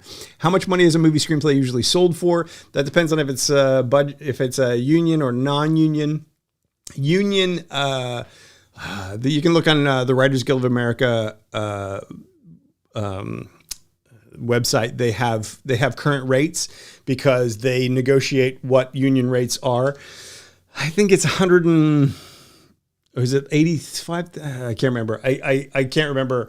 But I think for a feature, it's 120. I could be wrong. But then for the non-union world, your price can range anywhere from $1 to $20,000, $30,000, $50,000 maybe. It really depends on what you're writing and what the budget level is and where it's going to go. What will often happen in the lower budget realm is that you're going to get a smaller amount up front, maybe $2,000 or $5,000 or something like that, but then also get a percentage of the proceeds from the film. And if that's the case, you want to make sure that you're getting gross points if possible. Don't get the net points because then they take all their expenses away and you get paid what's left over, and there's usually nothing left over. So if you have not yet sold your first screenplay, your first low budget indie, I would argue that worrying about how much money you're going to make is the wrong reason to be doing this. If you're focused on making money with it, I don't know that you're going to develop the skills you need to develop to actually get to the point where you can get paid for it. So I'm a big believer that the money will come. You need to establish yourself first. Think of it like an apprenticeship or something where you work as an intern or an unpaid intern for a while, or a low paid intern if you want, if that's the way it goes. That's my feeling. That's all entirely subjective. I'll tell you what, I have not researched the current dollar amounts, so I'll go ahead and look those up and I'll get you that answer in an upcoming episode. Okay.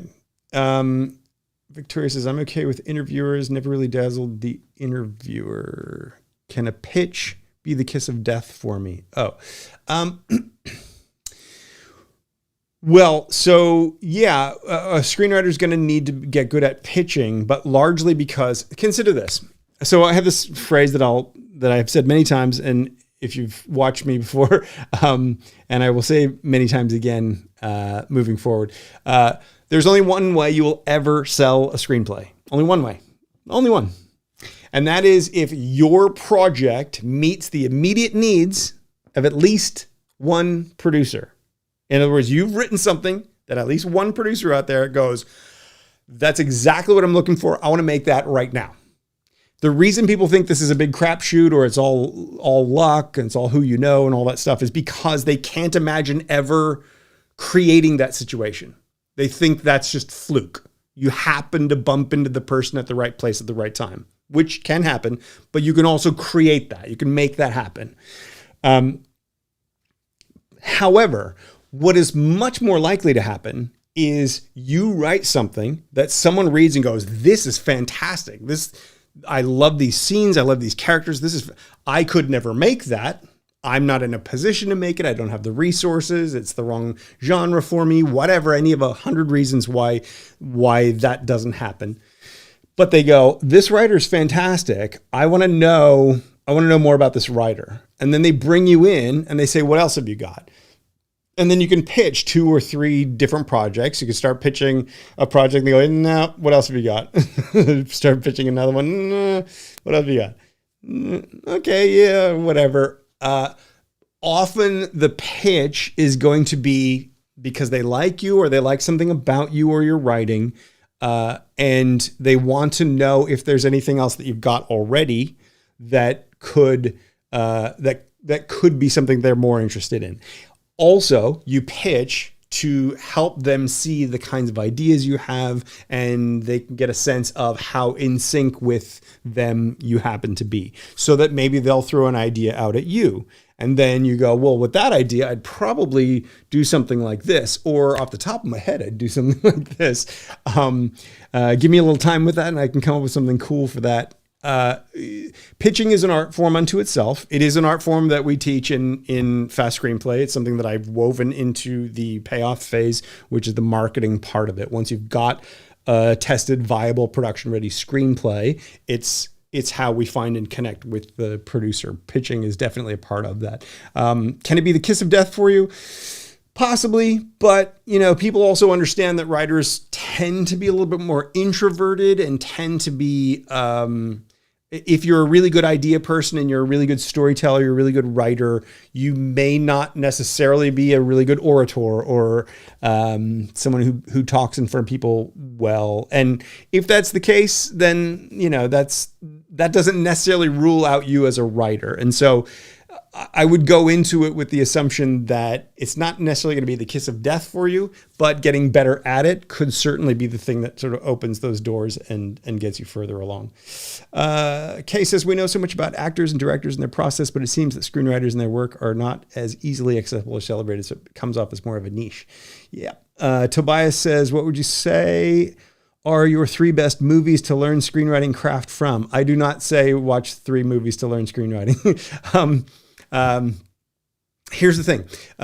That's how you get formula. That's how you get copycat. That's how you get homage.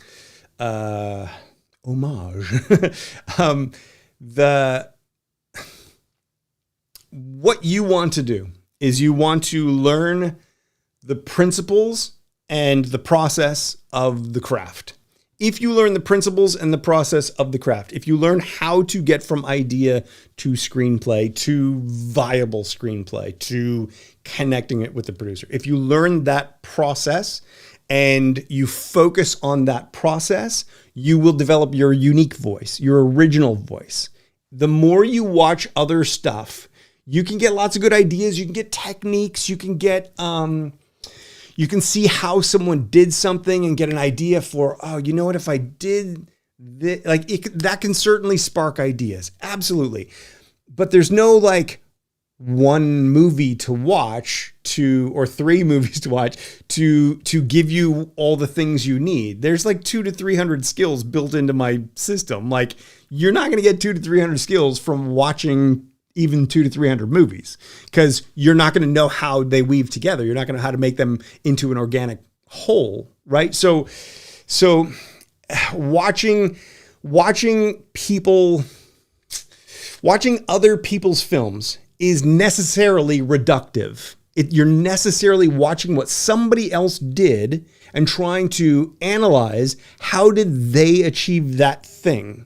But every story is unique. Every story is one of a kind, really. So how they did that thing works for that story. It may or may not work for your own story. So what you need to understand is the underlying principles, the setup payoff dynamic, how to structure a story, how to plot a story, how to pace a story, how to build characters, how to create dialogue, how to weave subtext and subplots and suspense and tension, and how to reveal story ideas rather than just tell a story, and all that stuff. I don't know that you could just watch a couple of movies and get that from it. If you're asking about what 3 movies would I suggest you watch, I would say watch the kinds of movies that you want to make. Watch the stuff that you love, that you're passionate about. Those kinds of things are going to help you understand the world that you're trying to, that the part of the world, the niche, the area of the industry you would like to connect with. And if nothing else, it's going to give you a broader perspective and understanding of that part of the world, if that makes sense. Hunter says, do any studios even use Celtics? I don't know.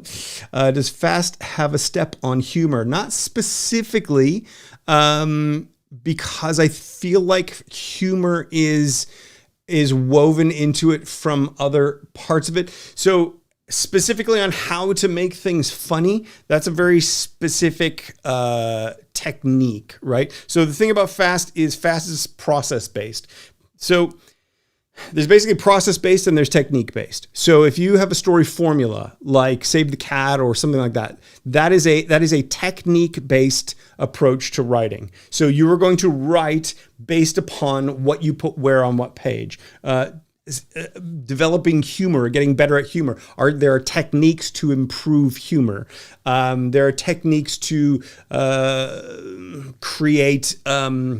improve your dialogue or this kind of thing, right? But what Fast is a process-based approach. So Fast basically says we start with an idea. We all have an idea.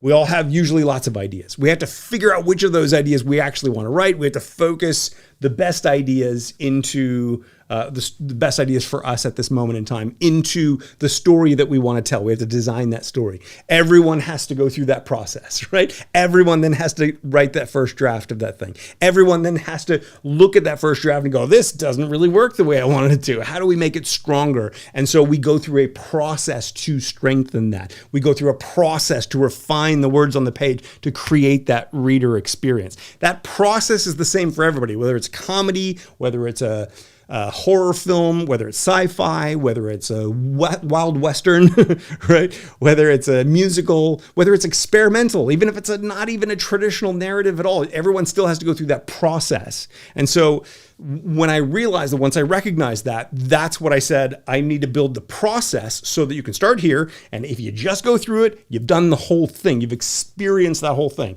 And then why don't we take all the techniques, all the skills you need along the way, how to improve, how to create the emotional roller coaster, how to build conflict into your story, how to create subplots, all that kind of stuff, right? And then we weave those into the process. So you're learning those skills, you're developing those techniques as you're going through the process. We don't specifically have one on humor. There are a few different steps that talk about humor a little bit, but because it's a process-based approach, I didn't really focus on that. That's one of the things that I would probably cover in a future episode of this, and then create a resource module after this that does a deep dive into how to improve your humor or how to use humor in your story. So hopefully that makes sense. Which studios use Final Draft? Probably every single one of them, I would say. Shane Laporte says, all of them. Roland says, say your movie got attention at a film festival and you were able to get noticed by an agent. Would moving to LA be the next move, or could you still live in another state and get work done there? It really depends. This kind of question almost presupposes that there is one way that this happens.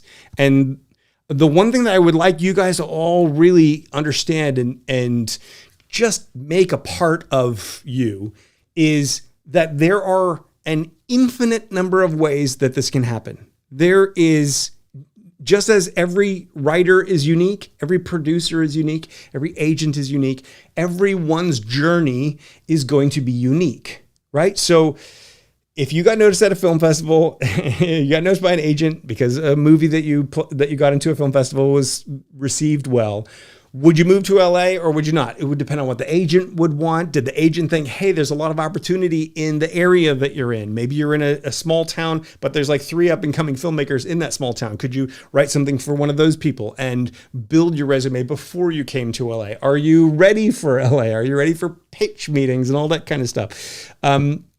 There's so many variables involved. Maybe you would want to move to LA, but maybe not. I started teaching screenwriting in Sydney, Australia, and lived in Sydney and in New Zealand for the better part of 15 years.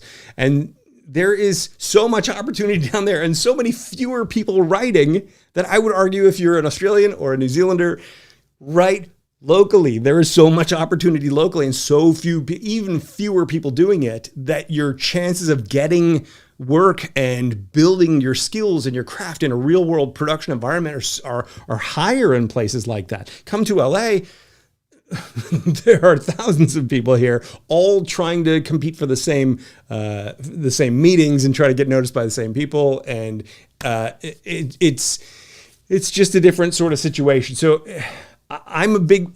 because I started teaching all this stuff outside of LA, I have a very global perspective on the whole thing. And I don't see this as being something that has to be in LA. And I think even less and less is in LA. I think some of the better opportunities are outside LA. So I would just, as a blanket response, say not necessarily, but it really depends on you and your situation and what the team thinks at that time. What is the biggest mistake screenwriters usually make? Quitting. There you go. Shane already beat me to it. And Hunter laughed at Shane. Should have laughed at me. By the way, that's the problem with humor. If you get there late to the party, you don't get the laugh. But so seriously though, what is the biggest mistake they usually make? I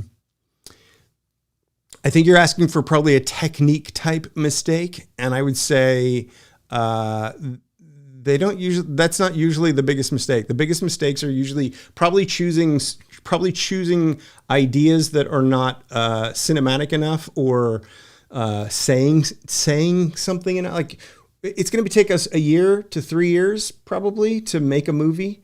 That's a long time to invest in a project. I invested 7 years in a project that we quit, that we abandoned because it was no longer relevant at the time. 7 years later, that's a lot of time to invest in something. And so you want to make sure that you love the idea and you love the story. I think that'd probably be what I would say would be the biggest one. Desi Rabbit says, is there a way to include alternate extra jokes in a comedy script, or would that pull the reader out too much out of the experience? Yeah, no, of course. I don't know what you mean by that. Ask later and I'll scroll down and see if when we get there, we'll talk about that. Alternate or extra jokes. Oh, are you saying that if you like wrote something and you go, oh, an alternate joke could be this instead? No, don't do that. You decide. You're the writer. You've made decisions. What's in the script is what you decided was right for the script. That's what makes the script as effective as it can possibly be. Do not put alternates or extras, or if you don't like this one, try this one, because that doesn't make you look like you have more ideas. That makes you look insecure, that you didn't think that the idea that you went with was strong enough. So hopefully that makes sense. Who are some of my favorite screenwriters? I don't know. You. Everyone watching this is one of my favorite screenwriters. Sorry, I don't have an answer for that kind of thing. It's not, I genuinely believe it could be anyone who writes a great story. So I don't play favorites or get excited about. I'm not, it's like celebrities. Like, I don't care about celebrities. I've met so many celebrities in my life that it's like, yeah, okay, you're just a person like anybody else. I've had friends who became super famous, and like, I know what you were before you were famous. So it's like, okay, like I'm not going to get excited by that. So I certainly don't get excited like that for writers either. Final Draft is a feature for storing alternate dialogue within the program. That's more for you. Okay. Chad. Hi, Chad. Says, hello, everyone. Circled this channel for a long time and decided to drop in. Welcome. not new to screenwriting and always looking to grow my circle of creatives. I hope everyone here is like, connecting with everybody else here. So yeah, let's build a community. Why not? Hunter, for a first-time writer, which screenwriting books do you suggest? I suggest Fast Screenplay, and I know that's self-promotional, but if you're a first-time writer, Fast is designed to take you from the very beginning all the way to the very end, and you learn by doing. The problem that I have with books, and the reason that I haven't written a book, I've written a book called Writing Fast, but that's a general writing book. A reason I haven't put out a screenwriting book is because it's not about, I believe we learn by doing. I believe that if you go through and you read a bunch of books, you're going to read a whole lot of theory, and a lot of theory is going to be crafted from a whole lot of people, authors and academics, who are watching a whole bunch of films, analyzing those films, determining the elements that made those films work, codifying that and putting that into a book and telling you that's how you make your story work. But that they're analyzing an existing product. That's a totally different thing to creating a new product, an original product, something that is unique to you and the message you're trying to say from scratch. Creating something from scratch is a whole different animal to analyzing something that already exists. It's the reason critics are critics. You have a movie critic who watches a movie and they trash the movie because it doesn't do this and this and this and this. Okay, fair enough. And academically, you might be right.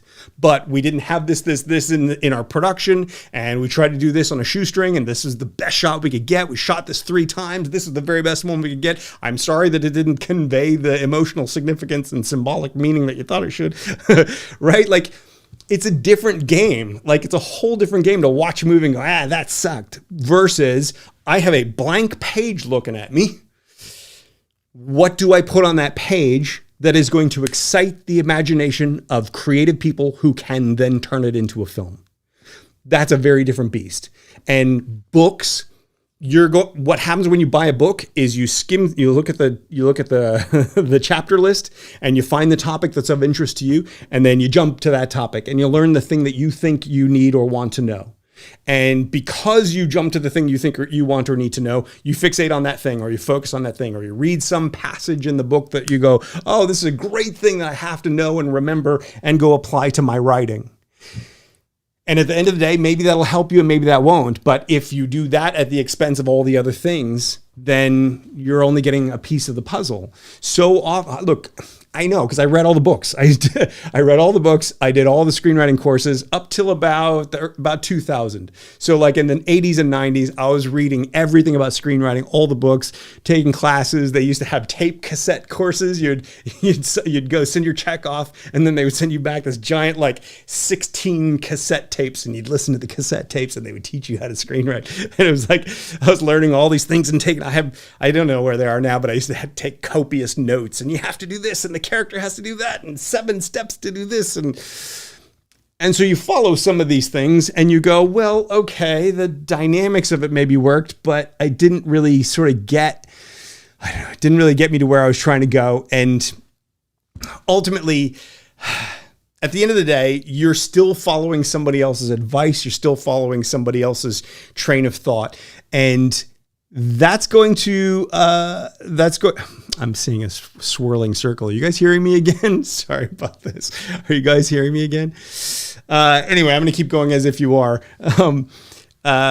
So my belief instead is that we need to go through the process. And if you learn how to do the process, if you go through that process and develop those skills that way, then ultimately you're going to...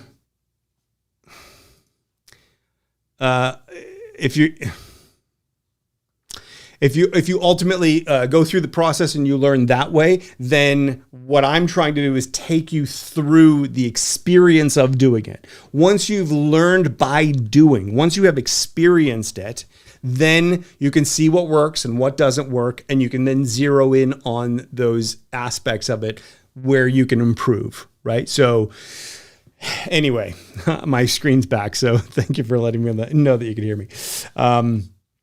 Mark says, I can't wrap my head around the fact that people are willing to spend that much money letting somebody play with cameras and lights. Well, it's a business. And at the end of the day, if you can sell enough tickets to where you can make money back, then it's like any investment. If somebody buys the building materials to build a house, and it's a couple $100,000 or something, and they go out and they build a house with it, and then they can sell that house for $1 million in LA, for example, well, then it was worth spending the couple $100,000 to get there. So it's much the same way. If you think of movies and entertainment as a blend between art and commerce. I've always thought, a lot of writers think it's either art or it's commerce. We have to tell the story we want to tell, or we have to tell the mainstream story that sells a lot of tickets. And I really believe that the best way to think about it is a merge of those two.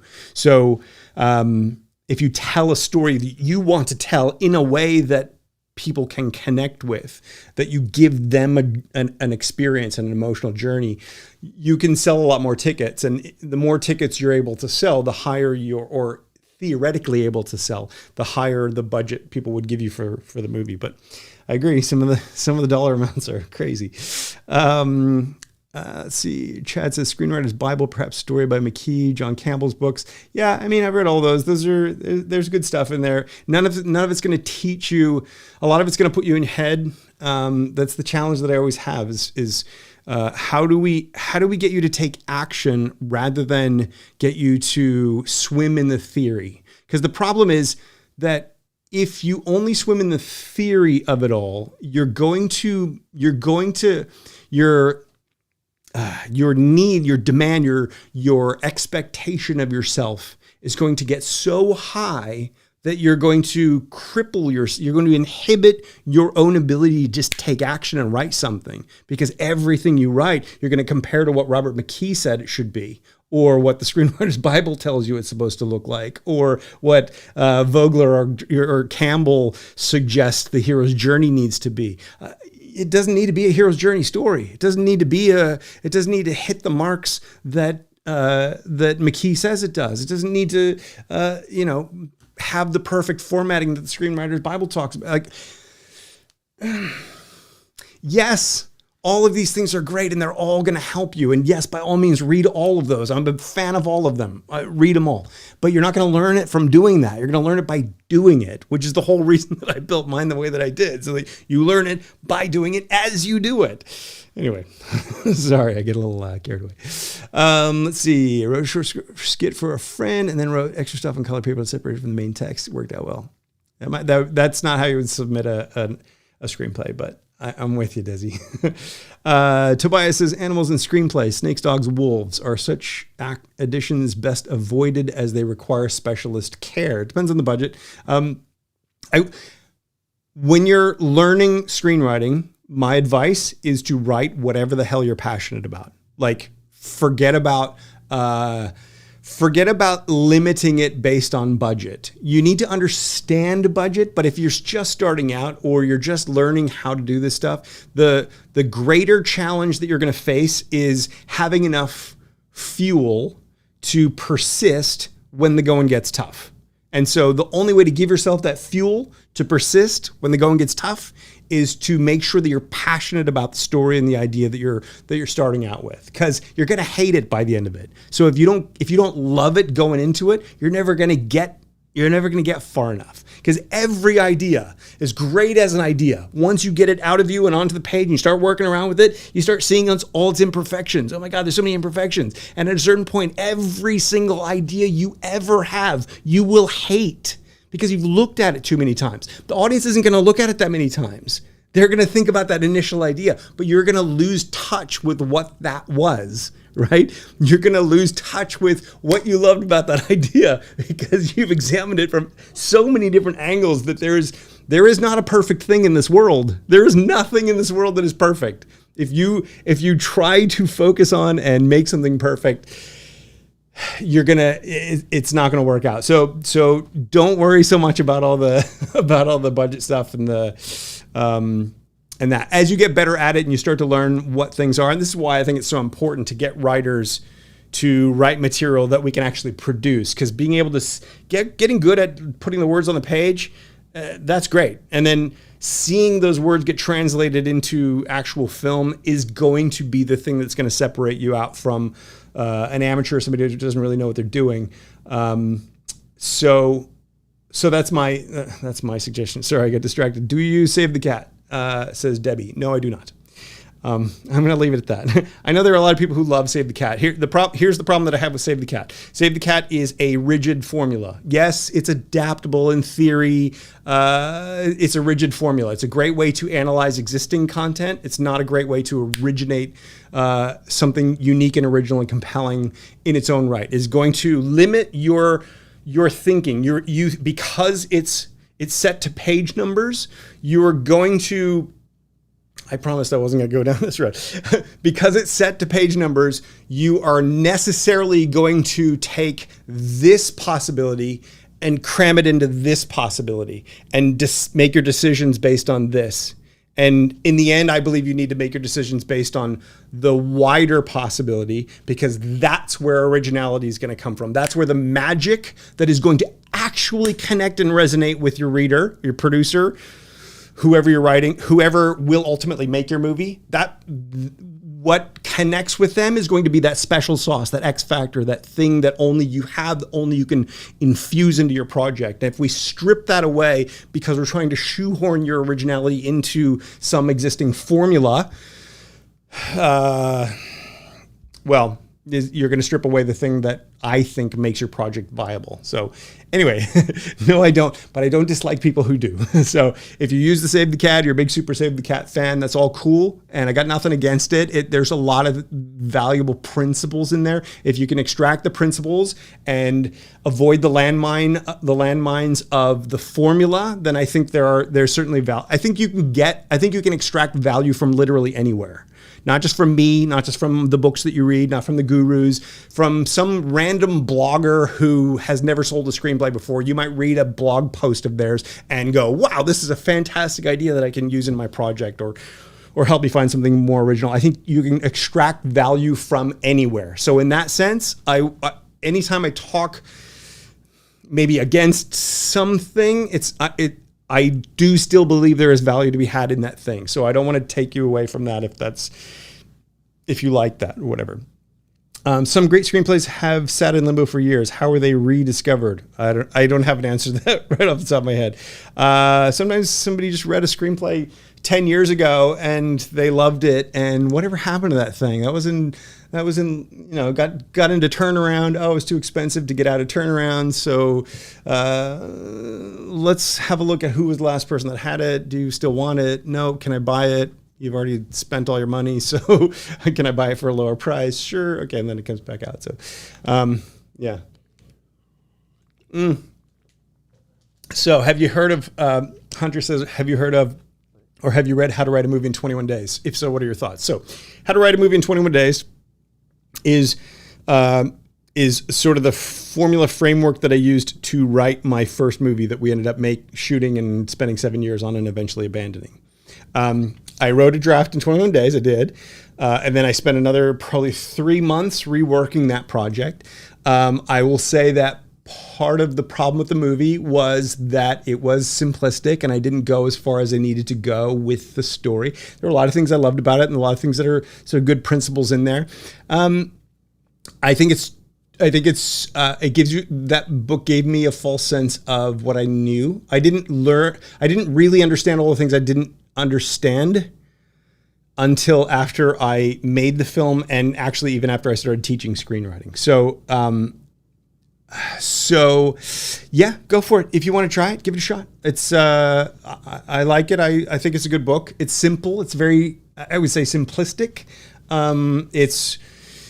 You can write a movie in 21 days, but it's not really going to be a producible movie. And it's going to be, it can quite possibly, if it's anything like mine, have some problems that will rear their ugly head later in the production process when it's too late to change anything about it. Okay, let's see. Deus Ex Machina, yeah.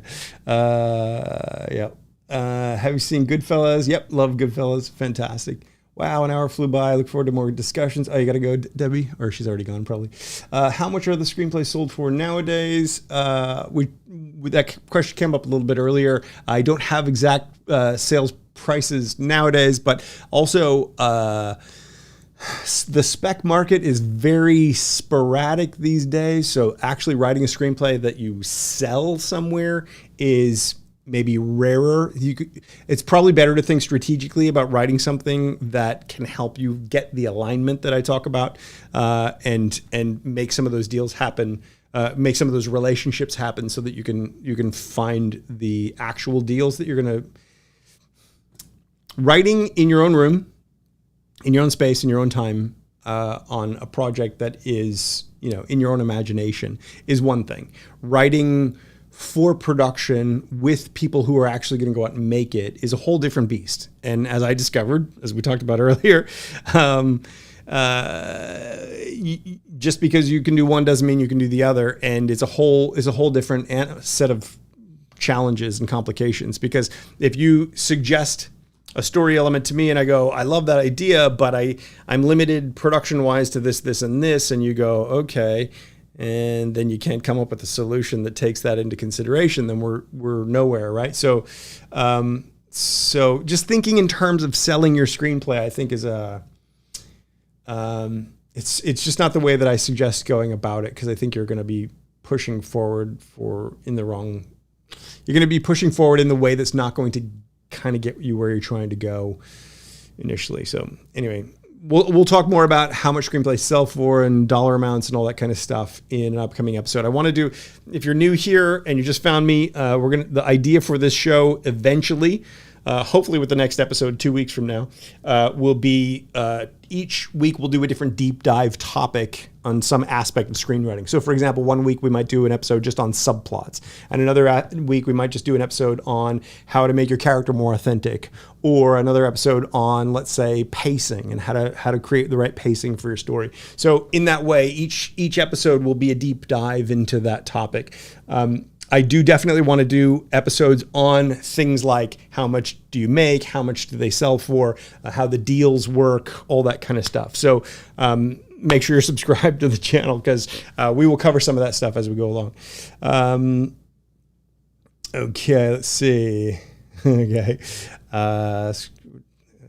You guys can read. I don't need to read it out to you.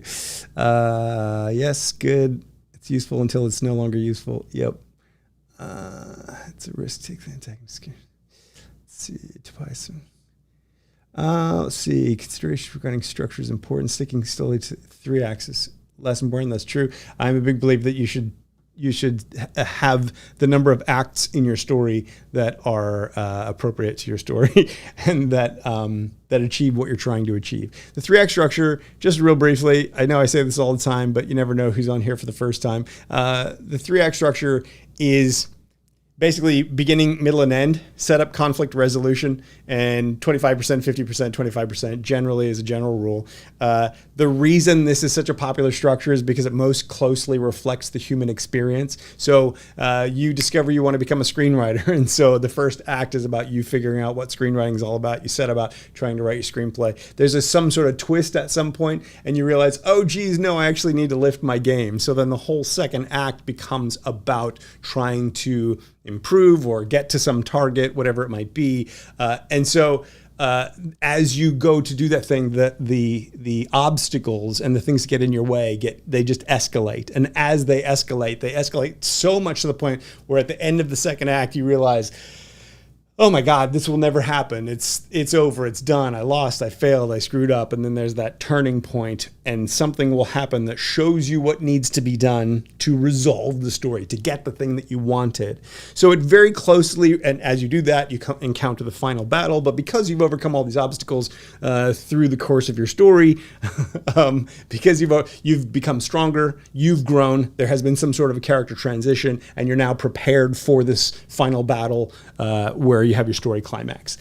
This is largely how the human experience works, right? We discover something new, we try it, bang, it opens up a whole new world. We realize it's much harder. We have to fight against the odds. Everything's trying to push us down. Eventually, at some point, we overcome the thing and we get there, or we don't, but that's the trajectory. So anyway, that's the reason for the 3-act structures. But an act in itself is a self-contained component piece of the story itself. It's a self-contained part of how the story works. So thank you guys for that. What's that? Kay and Vazio, appreciate that. Thank you. Some super chats there. I don't know how to put them up on screen yet. I'll figure that out. So anyway, I agree that sticking solely to a 3-act structure is less important. What is the worst screenplay you have ever read? I can't tell you because it would really offend the person that wrote it and sent it in. Hunter, understand that I ran a production company in Australia for a better part of 20 years. We were looking for screenplays. 18 years we had open submissions for screenplays. We got in about 30,000 project submissions. I read and reviewed all 30,000 log lines. If I liked the log line, I thought it was possible that it might go somewhere. I would ask for a synopsis, a 1-page synopsis. When they would send me the synopsis, I would then decide whether or not to actually read the screenplay, or you can always tell by a synopsis if the writer's not going to be ready to send you a screenplay.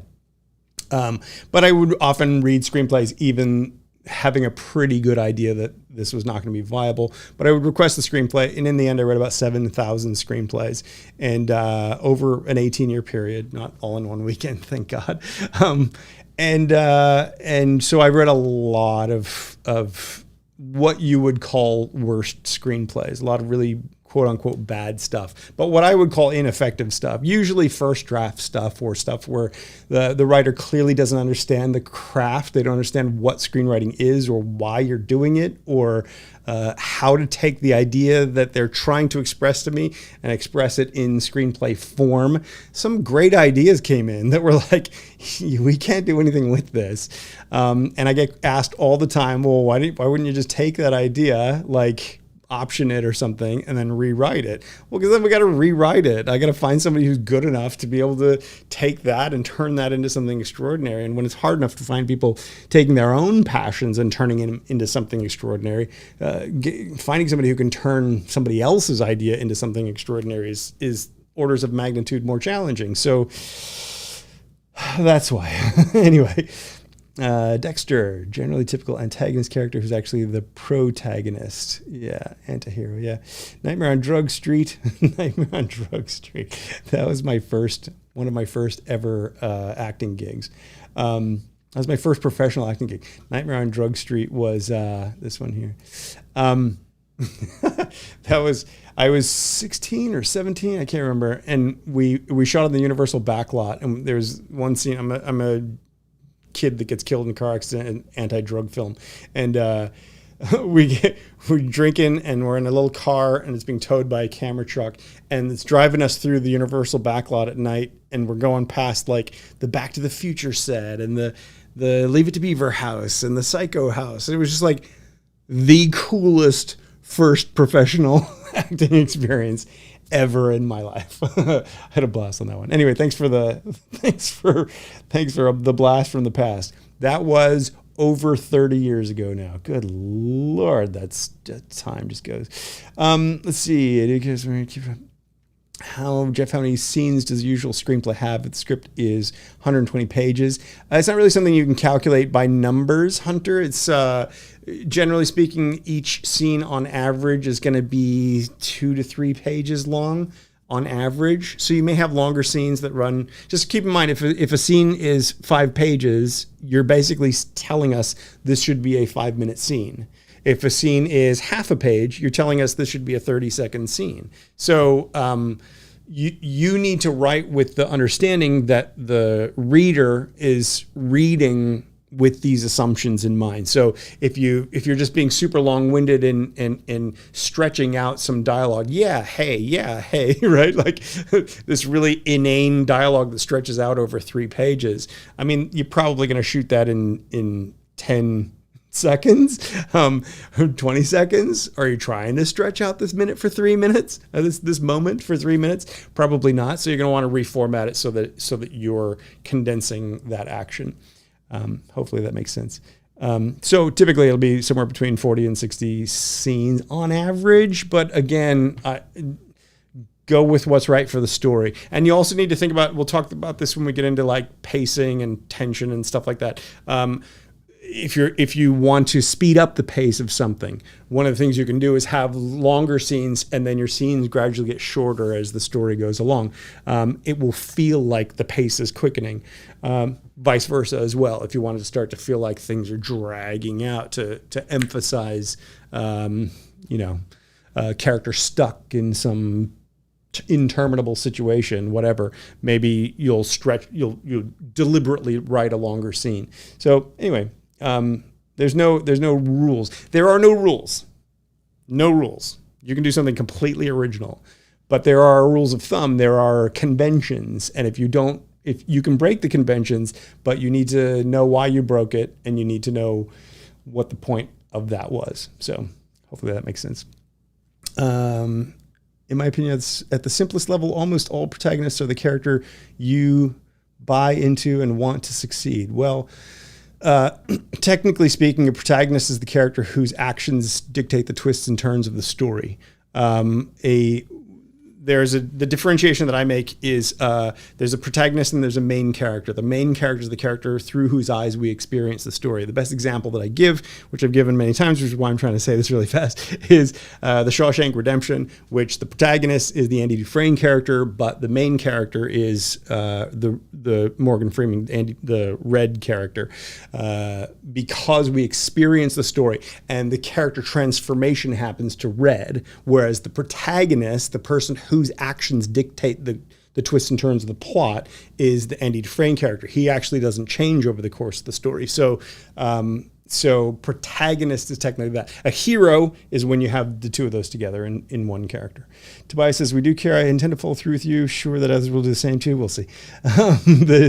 Not you. I believe you, Tobias, but we'll see about the others. And I hope everyone else watching this. Dimitri, the 3-act structure is a great tool to keep you in check. Yeah, it can be. And David and Goliath, why can't Goliath be the main character in his own story? He is. I've been saying this since I started teaching screenwriting 20-something years ago.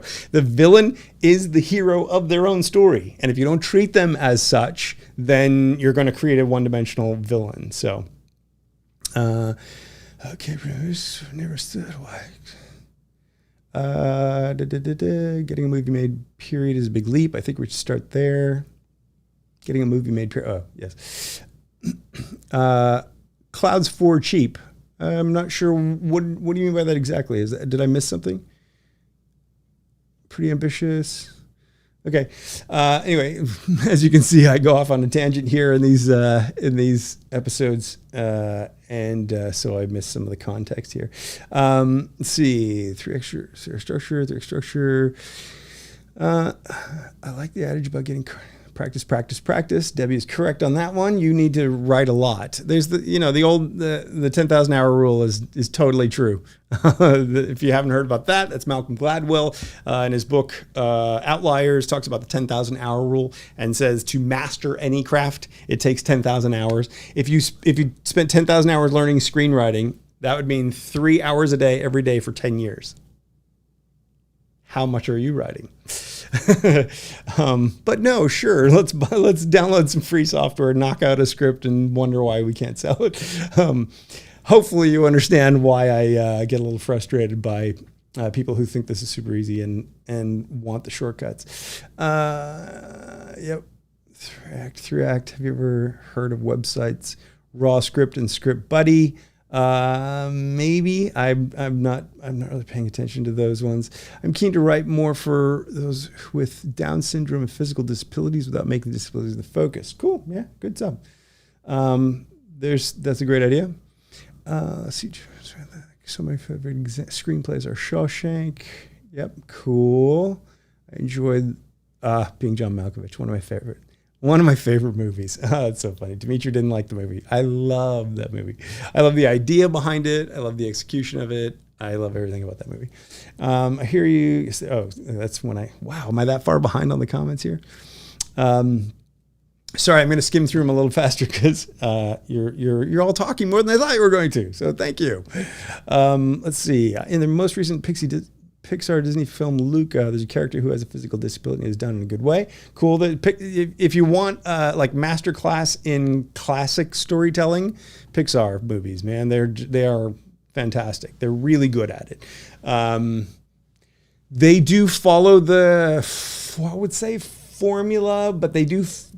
So they're a perfect example of telling structured stories that are done in a classic story formula way, but they're bringing new ideas and new twists to it. So anything can be done effectively. You just need to understand how the rules work and don't just copy the rules, but inject new things into it. If you watch, I should probably do like a whole episode on Pixar at some point because, man, their stuff is just fantastic. I'm going to eventually have examples, want to do movie clips and show you examples from actual scripts on future episodes of this show.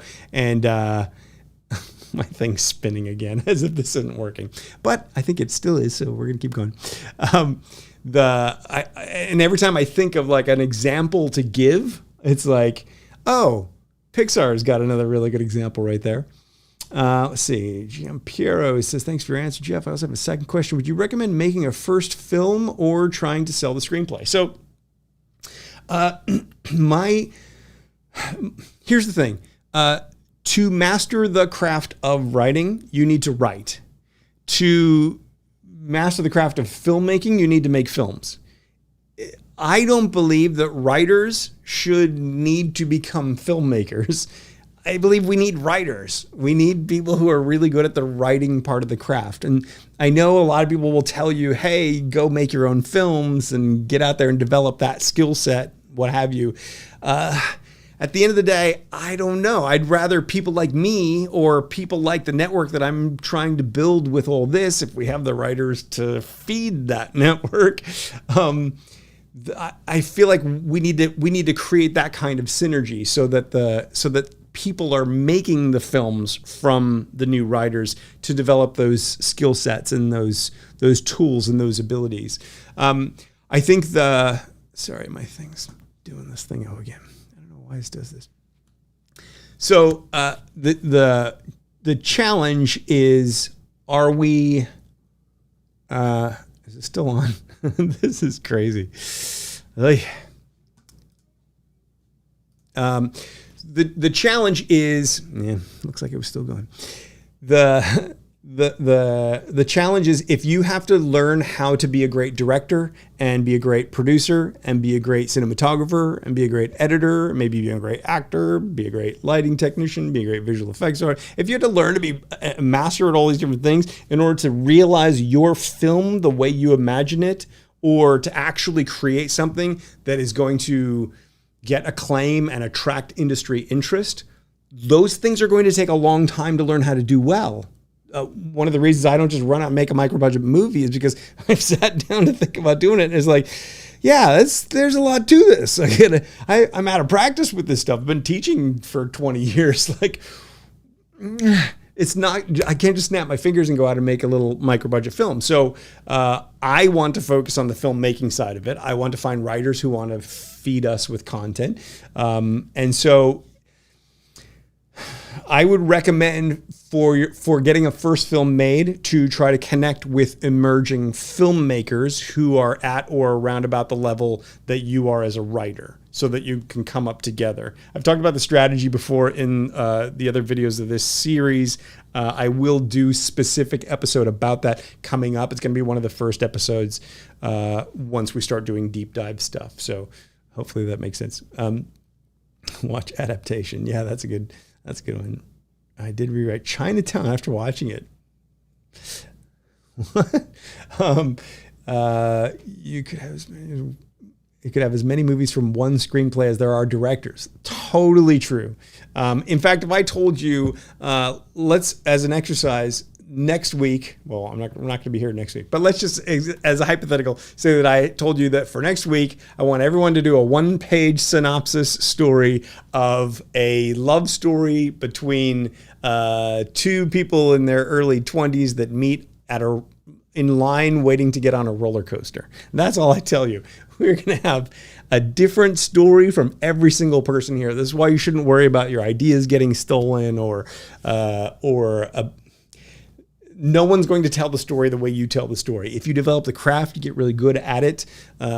You're going to be the one that's telling the great story. So there are not only as many movies from one screenplay as there are directors. There are as many movies from one idea as there are human beings on the planet. We all have a different window on the world. We each have a different experience. There will be similarities for sure, but what you're going to say, how you're going to say it, the point, the purpose, the message, the entertainment value, all that.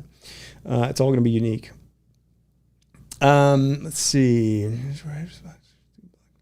What if I want to also play in the movie I wrote? I get this question all the time. Maybe even direct it, not necessarily just to sell it. Is it possible to be taken with the screenplay? Would they accept it? So here's the challenge.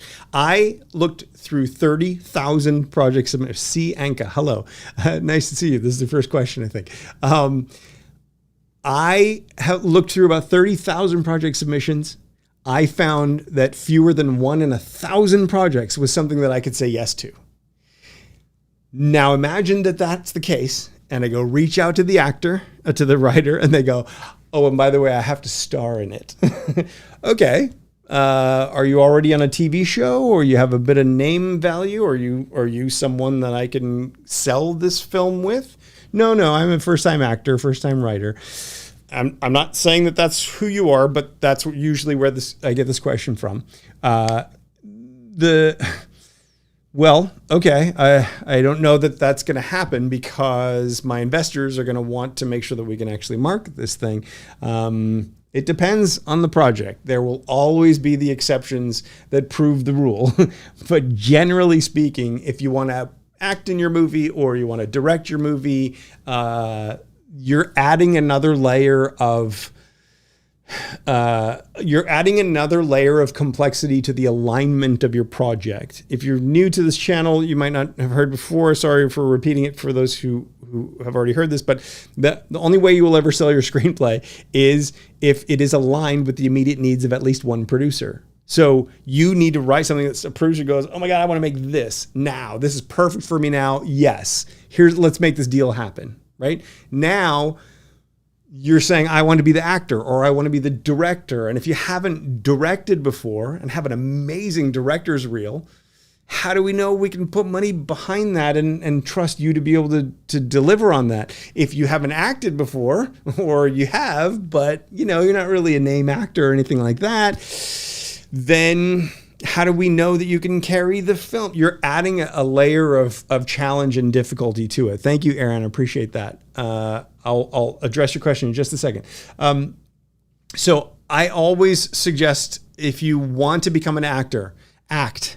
Go do short films, go do feature films, meet people like this. And when they have features going up, say, hey, I'll be a part in your movie. I started as an actor when I was 12 years old. I had my first professional paid gig after 3 years of acting classes at age 16. The one that we talked about a little bit earlier.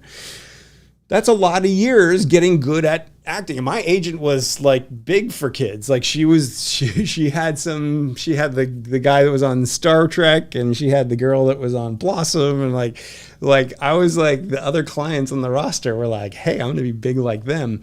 And I didn't get a gig for 3 years. And it took that long for my acting skills to be strong enough to get those first small bit part gigs, right? Why do we assume anything is different from a writing standpoint or a directing standpoint? If you want to direct, go direct some short films, learn the camera, get good at it. Learn how to direct actors, because it's not just about having cool shots. You have to be able to extract emotion from an actor. This is not an easy thing to do if you haven't acted or directed. Anyway, so it's a whole bunch of, you're talking about a whole bunch of different skills. Can I demand that I be, that in order to make my movie, they have to have me do all these other skills? Well, if your script is amazing, your acting is amazing, you have some sort of a name recognition that will help us sell the project, your director's reel is fantastic. If all of these things are the case, oh, and by the way, you've made a few short films that you wrote and directed in and acted in, directed and acted in, maybe so, for sure. but that's not usually the case for the people who ask me this question. That may be the case for you. I don't know. But that's kind of the thinking that you want to sort of get into. Let's jump into Aaron says, the super chat. Thank you for that. Relative to the 3-act structure, 25, 50, 25, where the first act is to be 30 pages or less. What are your thoughts on the first act running 36 to 38 pages? So Aaron, my thoughts are, do not get bogged down on page count. I know that you're going to hear people in the industry talk about that all the time. If they reject your screenplay and say your first act turning point didn't happen until page 38, it's supposed to happen on page 27 or whatever they think based on the length of your screenplay. The reason they're saying that, the reason they're able to reject your project based on that is not because it happened on that page.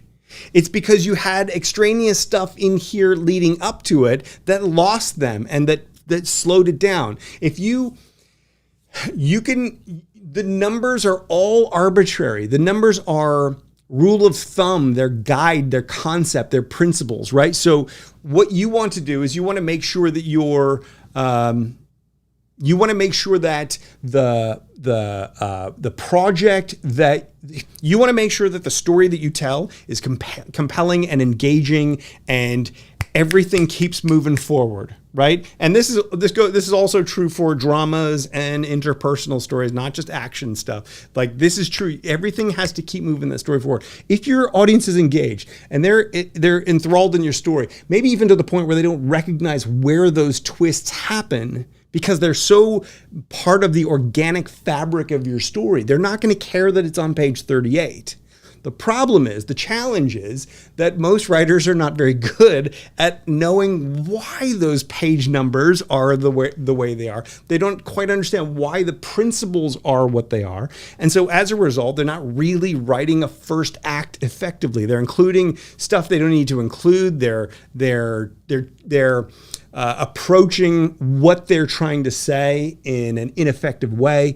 They're using this event to say that or to mean that over there and just jumbling the mass of the story. At the end of the day, your story is saying something. Your story is showing us some sort of a character transformation or some sort of a transformational arc or some change in some way. That change is what gives us that message or that point or that meaning or what your story is about. How the story is different at the beginning to how it is at the end, that difference is what your story is about thematically or the point or the message that you're trying to get across. So how you get from here to here is not about what pages things happen on. That's formula. What I would suggest is make sure that everything in your first act is setting up your story. If you're going to go with a 3-act structure story, it's setup, it's conflict, it's resolution, it's beginning, it's middle, it's end. It's something happens that introduces our character to this new situation or this new world. As they respond to that and move towards what they think is their first objective, something will happen that spins the story in a whole new direction and shows them what the bigger objective is. As they go now for that bigger, the real objective, the thing they're actually going for, those complications will mount. So if you're going to tell that kind of a story, that hero-driven 3-act structure story, then you want to make sure that you're actually just setting things up and not pulling things from the second act to put them in the first act, right? So that's how we recognize that a story is structurally not working or that the writer doesn't quite know how to maximize these tools. Hopefully that makes sense. If you have follow-up questions, let me know. But again, I don't also believe that you need to have a 3-act structure story. So the idea of something running for 36 or 38 pages is perfectly fine if it's right for your story and it's right for the pacing and the progression of what you're trying to say. I genuinely believe we need to focus on creating original stories. We need to focus on telling stories that are non-formulaic because that's what's going to now engage a kind of numb audience who is used to the formulas, who can predict the 3-act structure even if they don't have the words for it. Hopefully that makes sense. Let's see. Look, everybody, I'm taking a drink. Name for us movies you made. Go back and watch the replay of this later on. What's the type of that's the type of movie I'm trying to write? That's great. But don't write a Kaufman movie. Write a Hunter Hewitt movie. There you go. Yes. No matter how much I love Charlie Kaufman, and I do, I think I love all the movies that he's put out. Some of them are out there.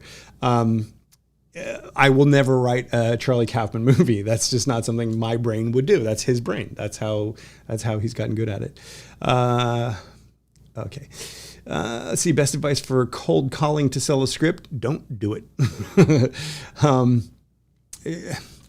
When you're on the receiving end of scripts and projects, the last thing you want is to be interrupted from all the stuff you're currently working on to hear some pitch that is totally random, that has probably no bearing or connection to you. My approach to marketing your project is I built this payoff phase. It's the end of the fast screenplay. You don't even do that until you've tested and vetted your project. So you know not only that it's viable, that it's landing the way you want it to land, but who it's right for and how to go about presenting it to them. And then you move into the payoff phase where you create a specific roadmap to the producers that are right for your project. If you're cold calling to sell a script, you by definition are not, you haven't thought through how your project is right for that person or that company.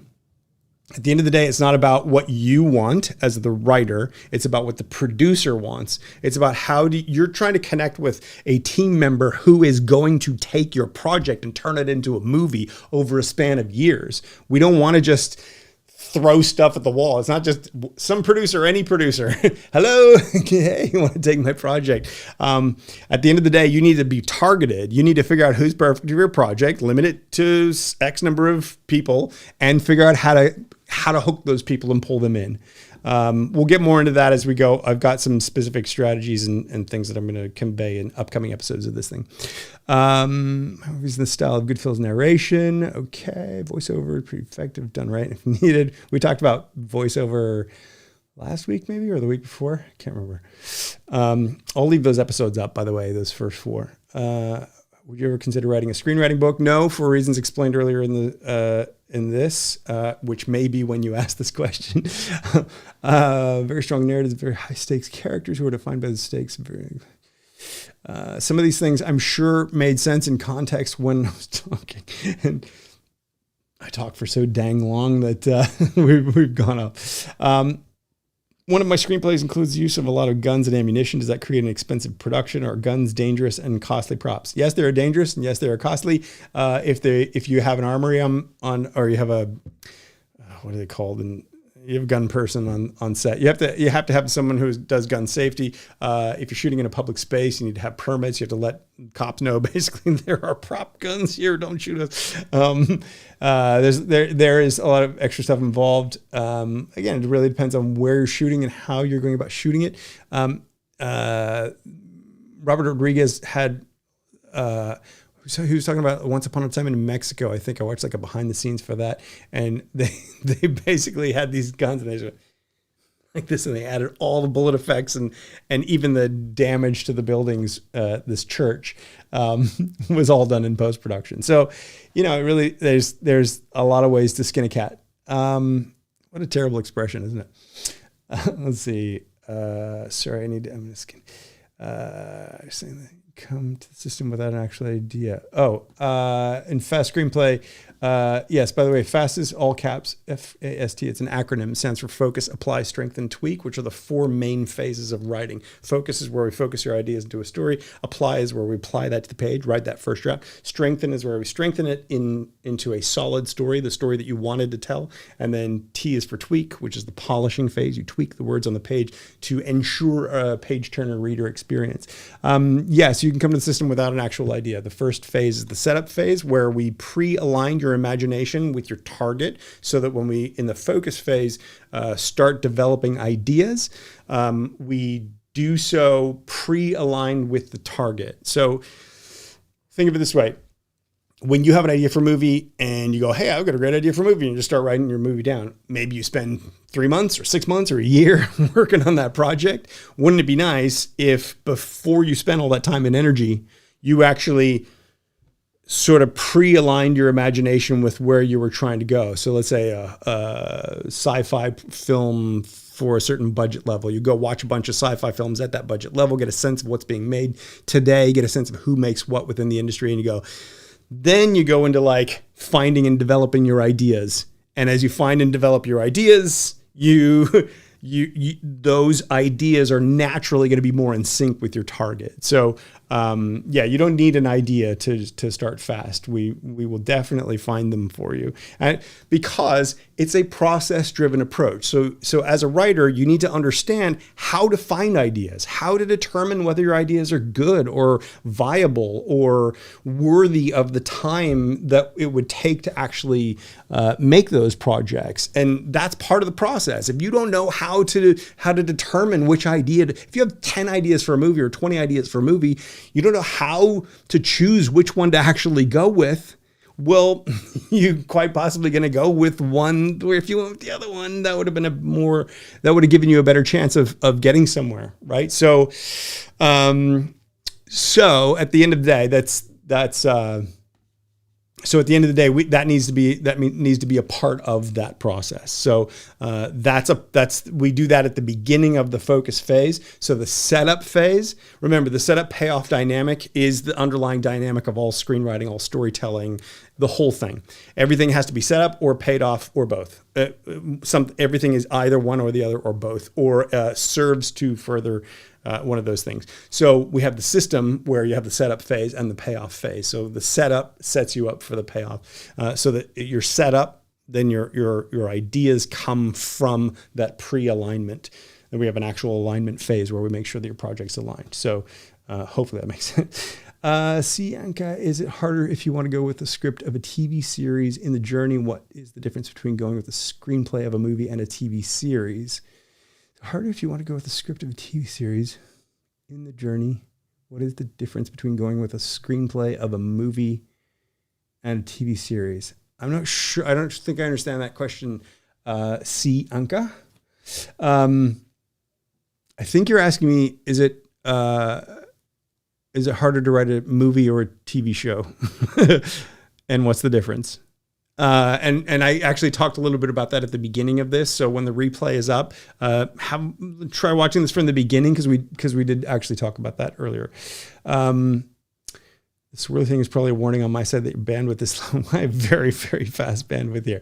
But yes, for some reason the page keeps timing out. So let's see, Red Petition, let's see, adult foster care home run by the mafia, an autistic resident. Okay, sounds interesting. Somewhat neurotic writer, I think. Inciting incident or call to action for your main character. Why and how does... Okay, they're talking about this. They're talking about Hunter's story. Chad and Hunter are having a conversation. All good, cool. Having autism is a trait. Okay. Super chat from Vazio. Thank you for that. I think I missed that earlier. Did I? Typewriter or laptop? By the way, great episode. Thank you. Typewriter? What's a typewriter? No, for me, it's laptop all the way. But I did start on a typewriter, and I actually did a typing class when I was a kid on typewriters, so I can type super fast. Main character is okay. Super chat from Kay. Thank you so much. I appreciate that. That's a very sweet thing. Okay, sorry guys, I'm going to skip over that conversation with you about each other. How much do rewrites usually cost? There is a rewrite fee, a rewrite scheduling fee. When I got paid to do my rewrite, I think I got $20,000 for it. It took me about a month to do. So it's good money if you can get it. I did another rewrite. I can't remember what I got paid for the other rewrite. I think it was part of a larger thing. Like I was doing mentoring as well. But as a writer, you're going to be, I don't know. It depends. Also, there's union or non-union. So the prices that you get paid for one or the other is very different. But a producer has to be a signatory to the Writers Guild to to use a Writers Guild writer and to become a member of the Writers Guild. There's my swirly thing, by the way. I'm seeing that again on this page. It tells me like my page is unresponsive. All right, now it's back. Anyway, so the rewrite happens. If for you to become a Writers Guild member, you need to basically write a Writers Guild project. It's one of those catch-22s where how do you get in if you haven't?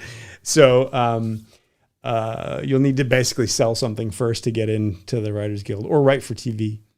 Rewrites don't cost unless you hire someone else to do it. If you're talking about how much it costs you to pay someone else to rewrite, anyway, you're still gonna have to pay that same amount. 4 to 5 pages is a long scene. That is true, but there are some that work. Ask Tarantino.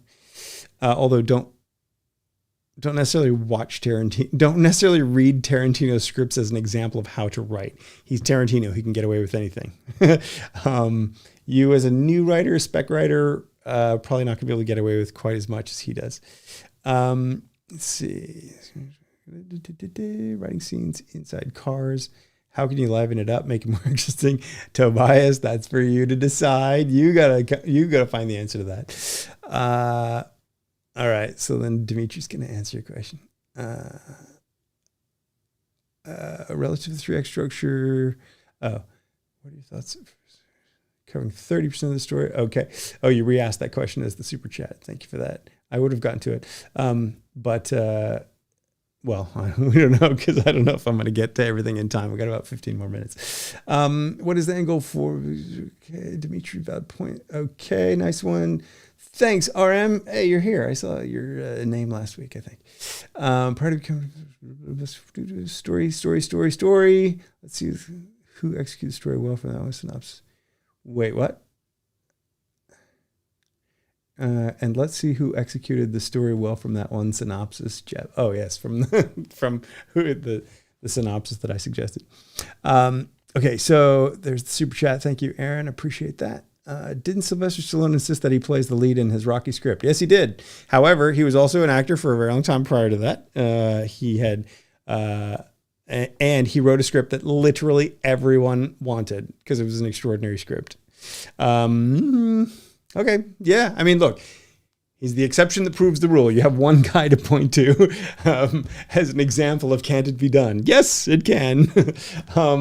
We could probably also point to about the 5,000 other people who tried to do the very same thing and lost the chance to get their movie made. So, Jeff, how much is script doctoring? I don't know what current rates are. I don't do it anymore. So it's not something It's not something I focus on. You got to understand, my focus for nearly 20 years now has been on building the machine that will get writers from point A to point B so that out here we will have lots and lots of projects that we can go out and make so that I can build my independent film studio, build my distribution mechanism, of which I've talked about on other episodes on this channel, which I'll talk about again in future episodes. We don't have enough time to go into it all today, but I want to build this mechanism in this machine. So I'm not necessarily focused on all the little details of what's going to cost you to get done where. But it ain't cheap, I'll tell you that. Let's see. Okay. Yes, there you go. Yeah. Mm-hmm. Talking about Rocky, all good Rocky stuff. My first draft of TV pilot was 96 pages, then 72. Now I got to about 45, about half of the original. It's difficult to cut, but necessary. Yes. Always true. Yeah, look, your first draft can be as long as you need it to be. But in the end, you want to make sure that you have a tight, compelling page turner screenplay. Any bit of fluff or anything that's unnecessary, anything that you took a whole lot of time to say that could have been said more expeditiously, unless taking the time is the point. Everything has to be there for a reason. Everything has to push everything forward. So anyway, yes, so you'll always want to be trimming it down. How important are spec scripts? You have to write a spec script. Nobody's going to hire you to write a script if they don't have a writing sample from you and know that you can do it. I would argue you need 3 to 5 tailor spec scripts to be taken seriously by an agent, by even production companies. I could not imagine wanting to hire a writer simply because they pitched me a cool idea. How do I know you can turn that idea into something? The spec scripts are the things that are going to be the example, right? So I'll be able to go, okay, no, this person has an eye for detail. They've got a great writing style. They can create these elaborate scenes. Fantastic, awesome. Actors have been injured and killed with prop guns. That was from a conversation before. I remember that part. But reading it with such a delay here, that was very random. I love it. What is the difference between a spec script and the final draft? Well, okay. Arguably, there's no such thing as a final draft because your final draft will get changed once we're into development. Your final draft is the thing that you're going to send out in the world. It is also a spec. A spec script is just a broad. It's a script you are writing speculatively. You're writing it on speculation. It is something that you are writing without anyone asking you to do so because you want to write it, and it's something you believe in that you want to go try to push out into the world. You have first drafts, second drafts, 10th drafts, 100th drafts. Wow, I do need a drink of the script. That's all part of the spec script. So that's screenplay. All right. Spec script is written. Yeah. Yep. I don't even need to be here. All the questions are getting answered in the comments. How often is a spec script usually sold? Very, very rarely. A final draft is a version of the screenplay normally called the shooting draft. Well, that's not really what a final draft is, but a final draft is when someone says this is the last draft. That then will get turned into a shooting draft. But yeah, the principle is correct. Once the screenplay is offshore, put in the production. Those revision drafts, color. Yeah, but that gets into production, and that's not really what we're. I don't like to focus too much on the production side of it, right? It's so hard just to get good at writing the reading script that what I do with all this is generally focus on the reading scripts. So anyway, yeah, let's see. Okay, how much does it cost? How much? Yep. So we'll talk about those later. Are we getting to the end here? Let's see. If the person was buying or producing a screenplay isn't sued. Yes, go for it. The protagonist always have to go through an arc. No, the protagonist does not have to go through an arc, as witness the Shawshank Redemption.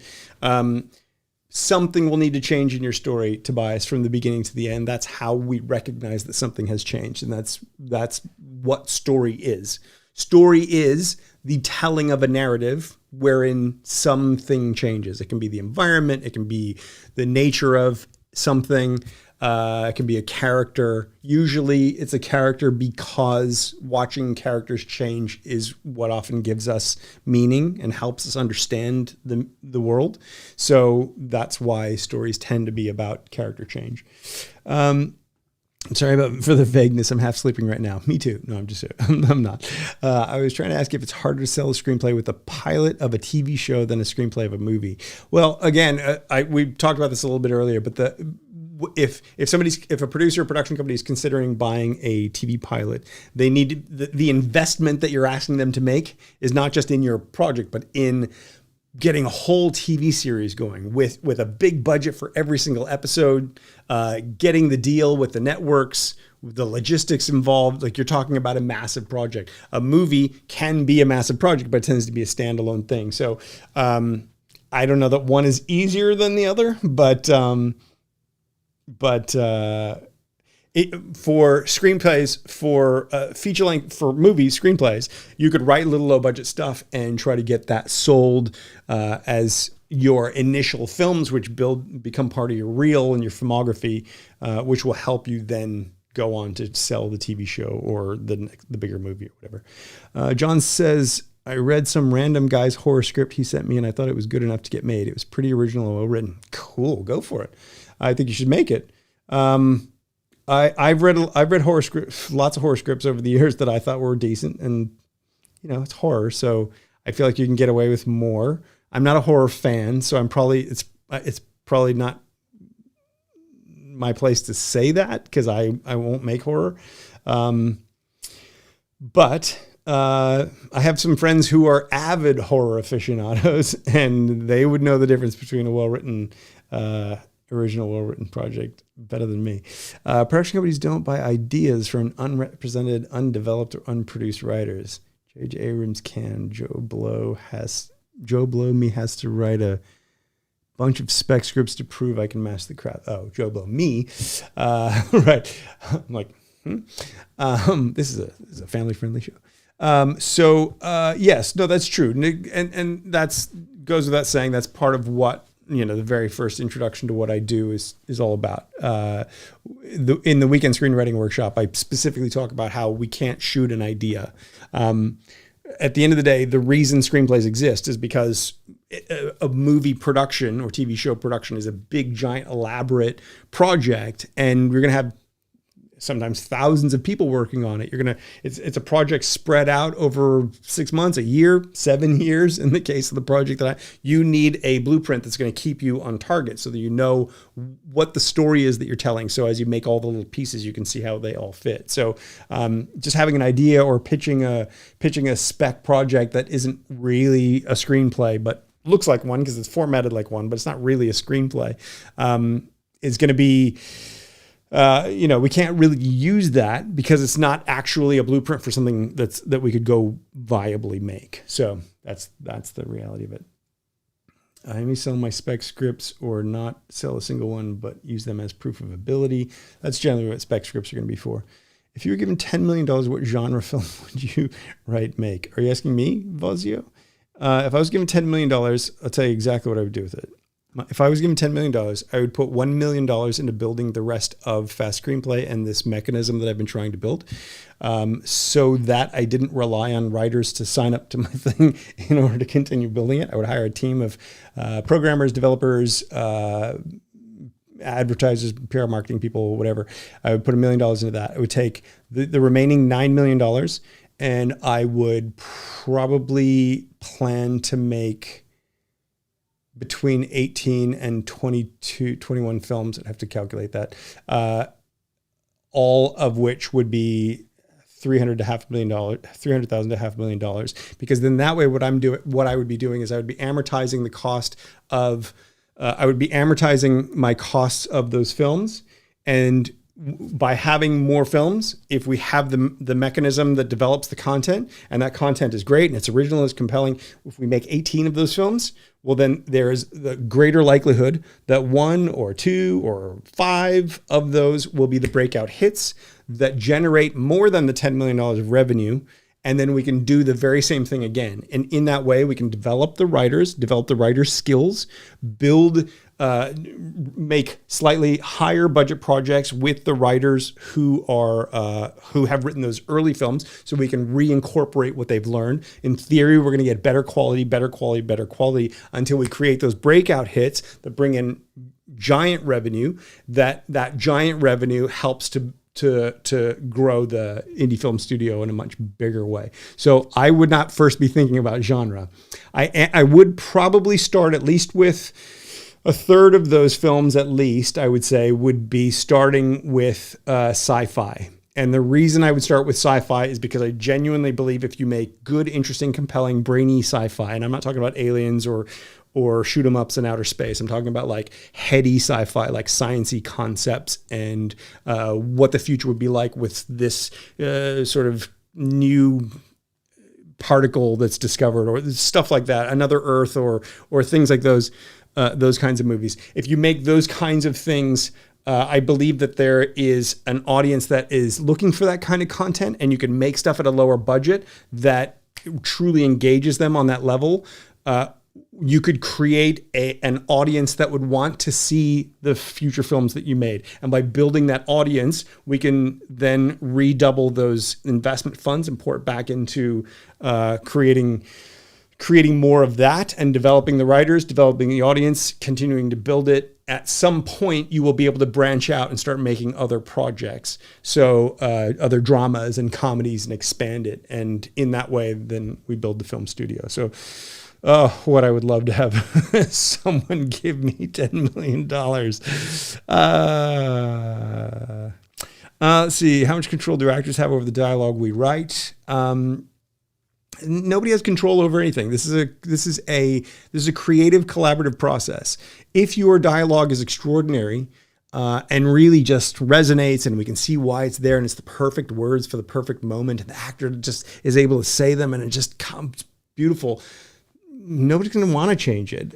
They'll change it when it doesn't make sense, or they're in the head of the character, and they're like, I don't think this character would say this line. They might change it, or they're just on the day you're shooting and you're improvising and something pops up and it's like, that's hysterical. Say that instead. That's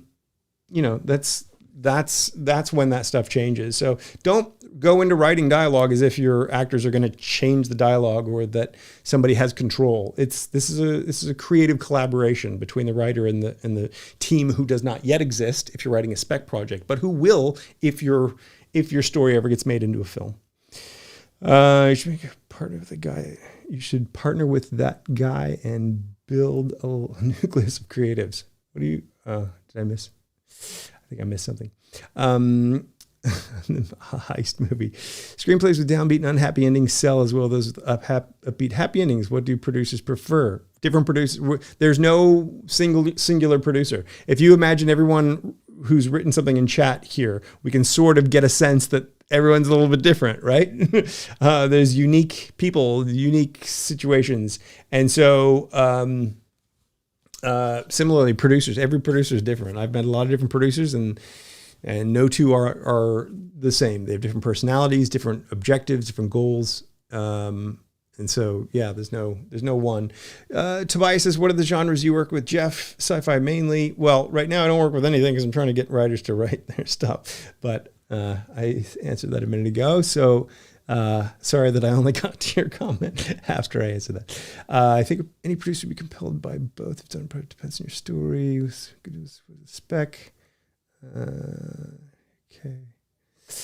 Okay. Inception was written on spec. Well, yeah, but that's Chris Nolan. Yes.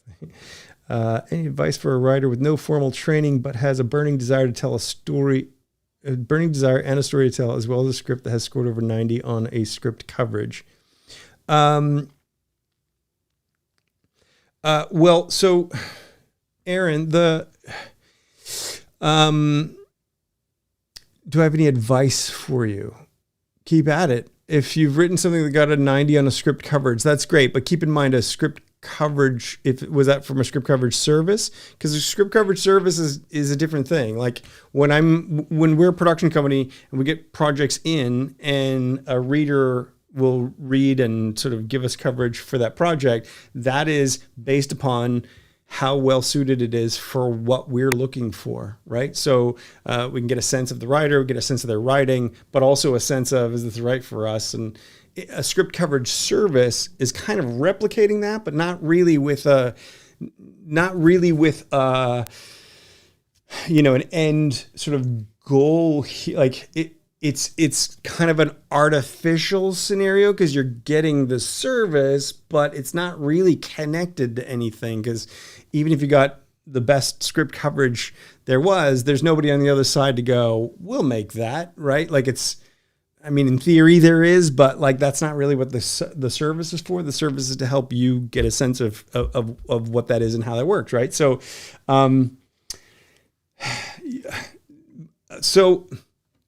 it's always a hard question for me to answer because, and I'm not trying to talk up fast, but the way that I do it in fast is you're not going to send something out for a script coverage service until you already understand and know not only how to connect with your ideal producer, but who that is and how to find them and figure out that path. Like that to me is part of the process. To me, having a script that you wrote that gets great coverage and not knowing where to send it is a script that was not written with the whole process in mind. Screenplays only exist to be turned into a film. So if you're just writing a screenplay randomly to write something because you like to do it, cool, fantastic. But if you're just writing a screenplay and you don't know where to go with it, you're not writing a screenplay in the full context of it, right? Like you're writing something in a bit of a vacuum. So to me, it's a huge question. What you're asking is like, what do I do now? Well, I would say go through the whole process and not just this part of the process. And I know you have no formal training, but you have this desire and a story. That's cool. But like, how many gaps have you missed along the way? How much of the process is not quite, hasn't quite been nailed down? Well, clearly the connection part of it, the alignment, the payoff, the getting your idea into the hands of the people who it would be right for. You've basically said, I've got an idea, I've written the story, and you've written the story. And that's great, but you're not writing a novel, so you can't just go publish that on Amazon. I mean, you could, but who's gonna buy it? Instead, you're writing something for a collaborative medium, right? You're writing something to connect with producers and production companies to be made into a film. And so if you don't have that part of the process, you don't know how to get from here to there, well, then it's hard for me because I don't have any specific advice. I mean, at the end of the day, you need to figure out who your ideal producer is, and you need to create what I call a promise progression. You need to figure out what your hook is. How are you going to attract the interest of your ideal producer? Not just any producer, but your ideal producer. How are you going to attract them with your hook so that when they go, tell me more, you have a follow-up, one-page synopsis, something, pitch, whatever it might be, that is going to exceed their expectations. Take their imagination, what they saw in your story, and go even further with it and go, wow, this is even closer to what I would want to make than I thought. Send me your script. And then the script itself has to exceed the expectations of that, right? So the promise progression is there are other videos on this channel to talk about it. We're already past time, so I can't go into it right now. But the point is that that's what you want to develop. You want to develop a promise progression. You want to know exactly who you're going to target and who to connect with, and then you're going to want to go on that path. You need to make sure that your project is aligned with your target before you reach out to anybody. And the fact that it's getting good coverage is great, but that doesn't say anything to alignment. That doesn't say anything to marketability. So hopefully that makes sense. We'll talk more about that on some upcoming episodes. So hopefully that makes sense. Sorry, I'm over time now. So let me just have a quick look at the rest of what's here.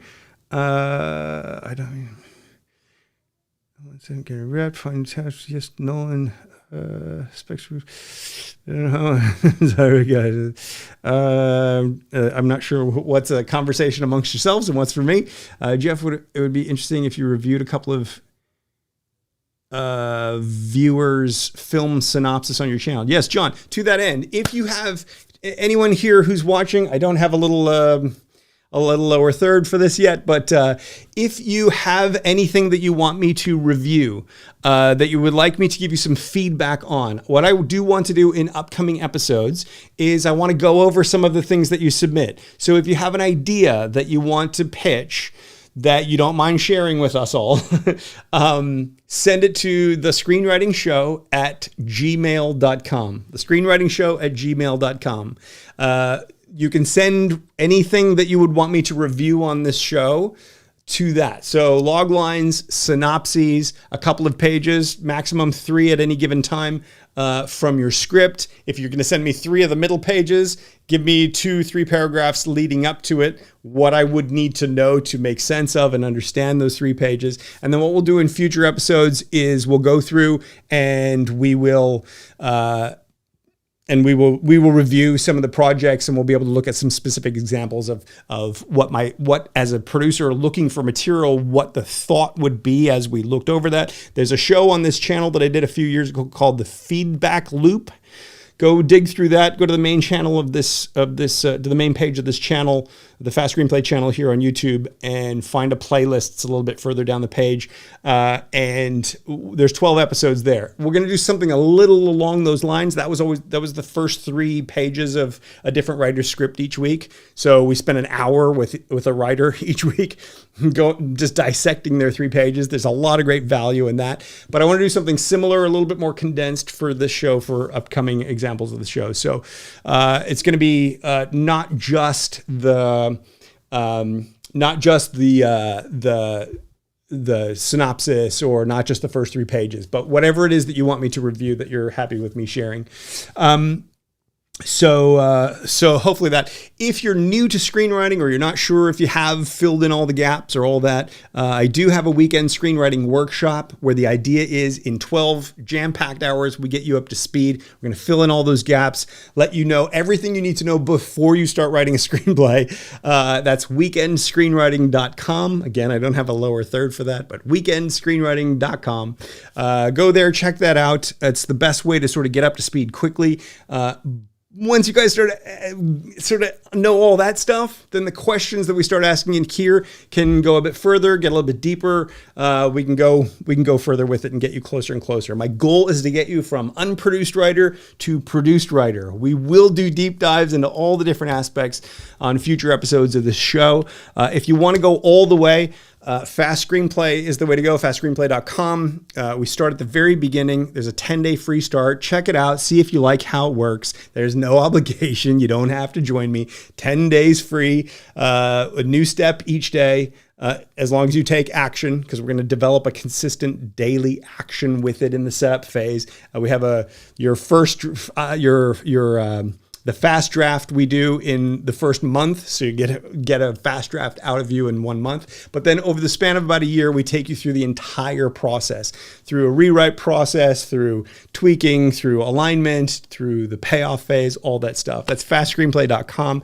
It is worth its weight in gold. I only charge cost for everything that I do here. I don't make money off of writers. My goal is to develop writers so that we can make movies together, and we can make money together with each other, rather than me making money off of you. So everything I do is at cost.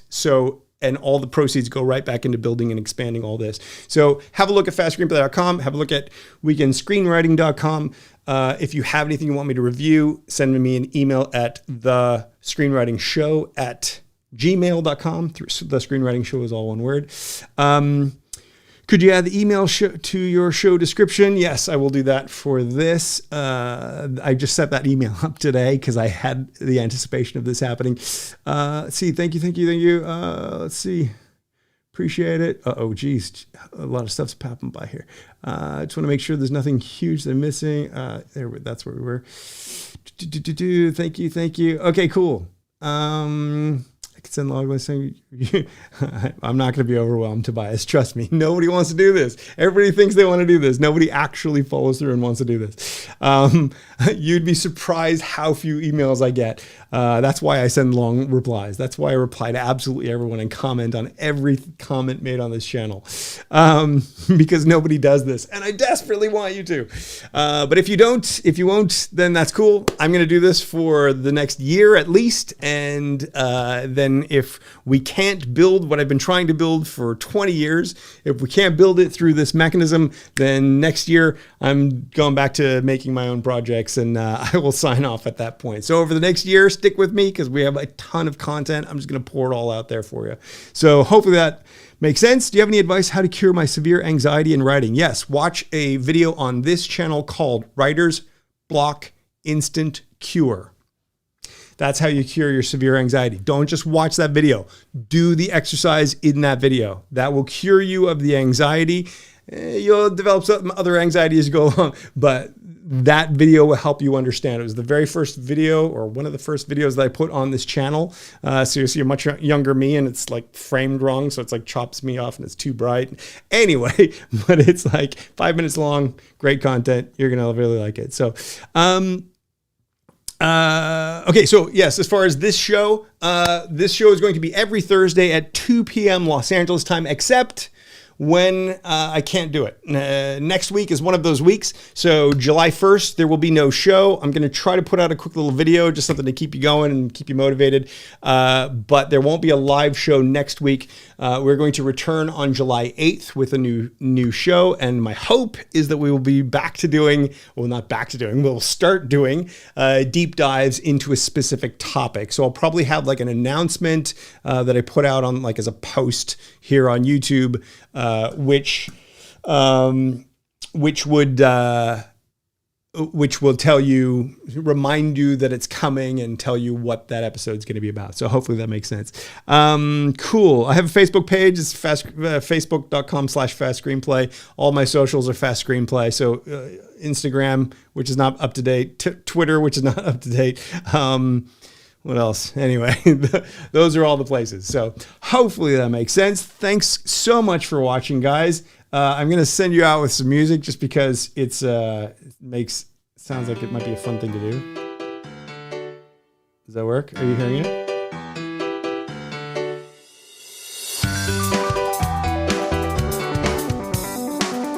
I can't hear it on mine, so hopefully that's working. Anyway, thank you so much for watching. We will see you next in 2 weeks. And feel free to share this. Tell everybody you know about this. The more crowd we can get here, the bigger that we go. The more people that join me on the weekend screenwriting workshop and in Fast Screenplay, the more resources go into building and expanding a team here, which will enable us to do even more and all the ambitious things that I have in mind for this show. So thank you for joining me. Thank you for watching. We will see you next time. And until then, do some writing. Keep moving forward. Take action. I promise you, it's worth it.